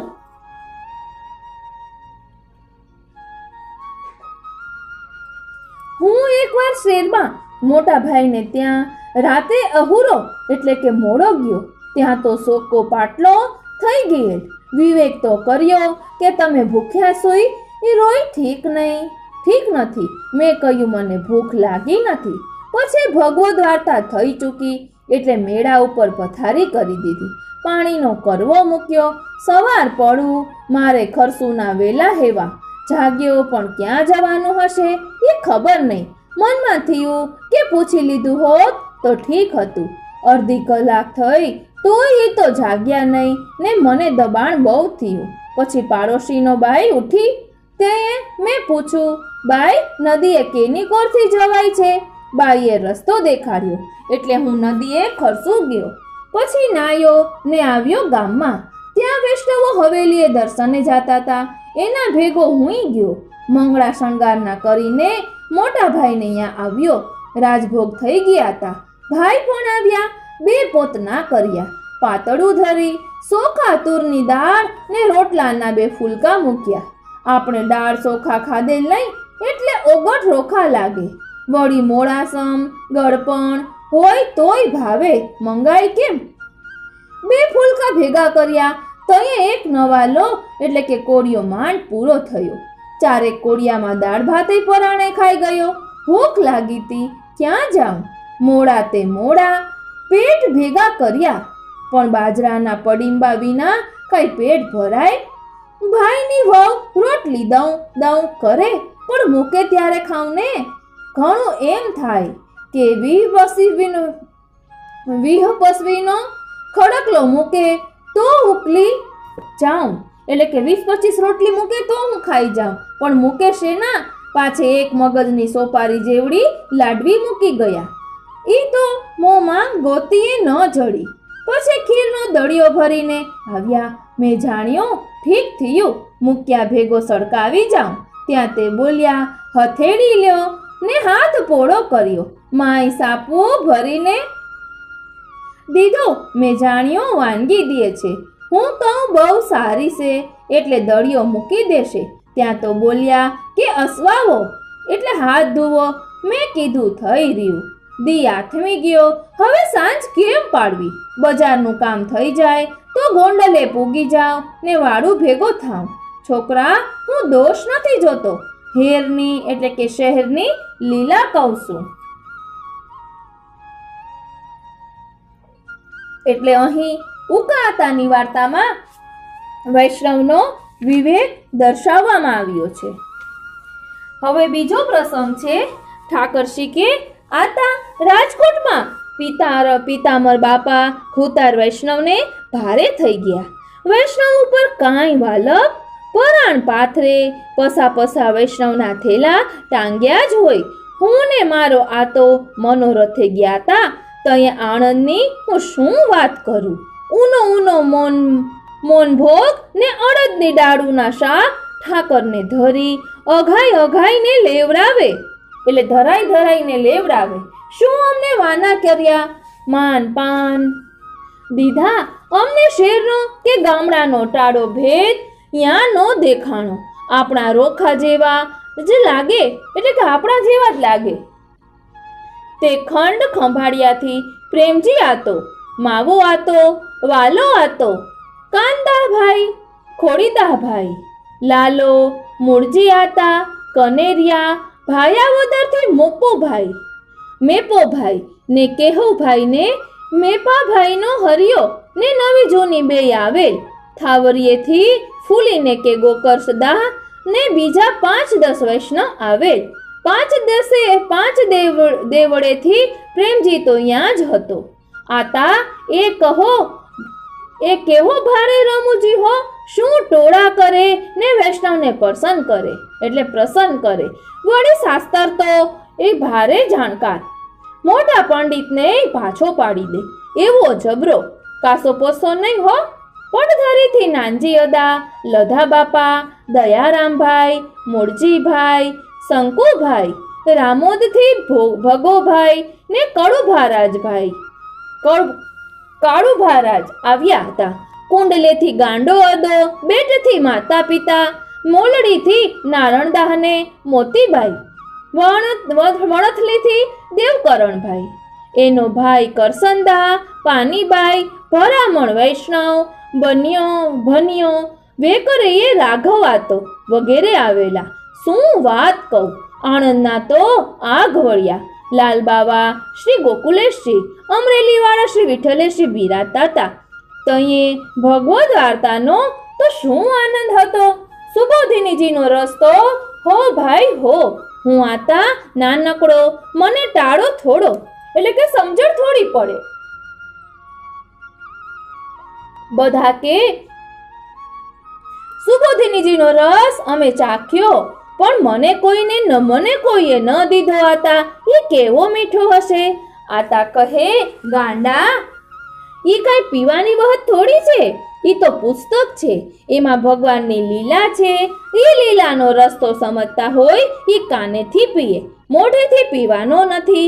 ગાંડા, અદાના ભત્રીજા જટાશંકરભાઈ અમરેલીમાં હીરા અદાને અહીંયા વાંચતા. હીરા અદા એ નાય વૈષ્ણવ હતા ને દ્વારકાનાથજીના કીર્તનિયા હતા. એ એનો ઉત્તર વાળતા. શ્રી હરિરાયજી કહે છે કે જેણે શ્રી સુબોધિનીજી નથી સાંભળેલ, જન્મ અકારત ગયો છે. આપણે થોડાક દિવસ પહેલા જ જોયું હતું. નાશ્રિતો વલ્લભાધીશો ન ચ દ્રષ્ટા સુબોધિનીજી, ના રાધી રાધિકા નાથો વૃથા તજન્મ ભૂતલે, તેનો જ અહીં ઉલ્લેખ કરી રહ્યા છે. ઠાકરશ્રી કહે, હે આતા, સુબોધિનીજીમાં શું વાત આવે? આતા કહે, ઈ મારે નાને મોઢે નહીં કહું, મને થોડુંક સાંભળી આવ્યું છે ઈ કહું. ભગવાન વનમાં ગાયું સરાવા ગોવાળિયાને લઈને પધારે છે, પછી મોરલી વગાડે છે. વરજમાં ગોપીઓ સાંભળીને ભગવાનના સ્વરૂપનું ધ્યાન કરે છે. પેલા તો વેણું વગાડીને કામાતુર કરે છે, પછી ફરીવાર વગાડે છે. તોય તો જાણે ભગવાન નાદની સુધા રૂપે કેમ રથમાં પધાર્યા હોય. ને પછી ગોપીઓ ભગવાનના સ્વરૂપનું વર્ણન કરવા માંડે છે. મોરના પીછાનો મુગટ છે, નટના જેવું સ્વરૂપ છે, કાનમાં કરેણના ફૂલના ગુચ્છ ધર્યા છે, પીળા પીતાંબર ધારણ કર્યા છે, વૈજંતી માળા ધારણ કરી છે, ને વેણુને અધરામૃતે પૂરે છે. ગોવાળિયાઓની હારે વનરાવનમાં ચરણથી પધારી અનેક રમણ કરે છે. એમાંય ઘણી વાતો છે. વધારે કહું, એ લીલા કળિયુગમાં મહાપ્રભુજીએ પ્રગટ કરીને અધિક સુખ આપ્યું. અહીં બરહાપીડમ શ્લોકનું જ સમજાવેલું છે. વળી વનરાવનમાં મુરલીની 7 વિંધમાં અધરામૃત ભર્યું. એ વેણુ શ્રી ગુસાઈજીનું સ્વરૂપ છે ને બાળક 7 વિધના સ્વરૂપ છે. એ ઉપર એક પદ પદ્મનાભદાસજીએ ગાયું છે. ભાવ બહુ ઊંચો છે, સાંભળ્યું છે, થોડુંક યાદ છે. એ તને કહું છું. એટલે વેણુજી છે એ શ્રી ગુસાઈજીનું સ્વરૂપ છે અને તેના 7 રંધ્ર છે તે 7 બાળકોનું સ્વરૂપ છે, એમ અહીં કહે છે. હવે પદ્મનાભદાસજીએ તે પદમાં વર્ણન કર્યું છે. તે પદ કહે છે, અંતરંગ બહિરંગ પ્રાસંગિક મધુર મધુર બંસી ગુણગાની, સપ્તરંધ્ર વહે પ્રગટ કેલી કર પ્રચુર કરી સખી બહુત સયાની. આનો અર્થ બહુ ભારે કર્યો તો. અંતરંગ ભક્તોને હૃદયમાં રસ પ્રગટ થવા સારું મધુર વેણું વગાડી. બીજાએ તો નાદ માત્ર સાંભળ્યો, એની અંતરંગને ખબર પડી. 7 બાળક દ્વારા ભૂતલ ઉપર ભગવદ રસનો અનુમળ ભક્તોને થયો. કાળના પ્રભાવે મારે કંઈક સંકોચ આવવું પડે છે, એટલે નથી કહી શકતો. અધિકારી બહુ ઓછા નજરે પડે છે. સુબોધિનીજીની મીઠાશ તો હો ભાઈ હો, જલેબી પણ એના જેવી નહીં. ઘણાય બહુ ચાવડા હોય, એને જેનું ખાધા પીધામાં જ ધ્યાન હોય એને એ રસ પ્રાપ્ત ન થાય, એટલે કે પ્રાપ્ત ન થાય. ભાગ્ય વિના ઉત્તમ વહત તો ભોગવાય, ઉત્તમ વહતના તો ઉત્તમ ભોગી હોય, એટલે કે ઉત્તમ વસ્તુના ભોગતા ઉત્તમ ભોગી હોય. સાકરના ખાવા વાળા સાકર ખાય ને ગધેડાને ખવડાવે તો મરી જાય. અનધિકારી તો સંસારના સુખમાં આનંદ માને, કાંકે માયાના ભરેલા છે. ઠાકરશ્રી કહે, આતા મોરનો મુગવટ ભગવાને શી હારું ધર્યો હશે? આતા કહે, મોરમાં વિષય નથી, મોર નિર્દોષ છે. પ્રભુ નિર્દોષ વહતનો જ અંગીકાર કરે છે. મારું તારું જેને ન હોય તે નિર્દોષ. જેને લૌકિકમાં મમતા, આસક્તિ, અભિમાન, ઈર્ષા હોય એવા જીવ ભગવદ રસના અધિકારી થઈ શકતા નથી. આ માર્ગ તો દીનતા, ભાવ ને અંતરના સ્નેહનો છે.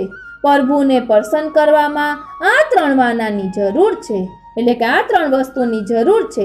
હવે સૂઈ જા, કાલે કહીશ. આ રીતે આ 2 પ્રસંગ અહીં વિરામ લે છે. ખૂબ જ સુંદર રીતે અહીં સમજાવવામાં આવ્યું છે વૈષ્ણવોનો વિવેક. અને સુબોધિનીજી વિશે પણ કેવું સુંદર કહ્યું. આપણે પણ સુબોધિનીજીનું રસપાન હવે ગુજરાતીમાં વૈષ્ણવોનો મનોરથ છે એટલે પુસ્તક બિરાજે છે તેમાંથી કરવાના છીએ. આપને આ કેવું લાગ્યું તે કોમેન્ટ બોક્સમાં જરૂર જણાવશો. અને જો આપને ગમ્યું હોય તો જરૂરથી બીજા વૈષ્ણવોને શેર કરશો, કારણ કે તુજ સંગે કોઈ વૈષ્ણવ થાય તો તું વૈષ્ણવ સાચો. જય શ્રી કૃષ્ણ.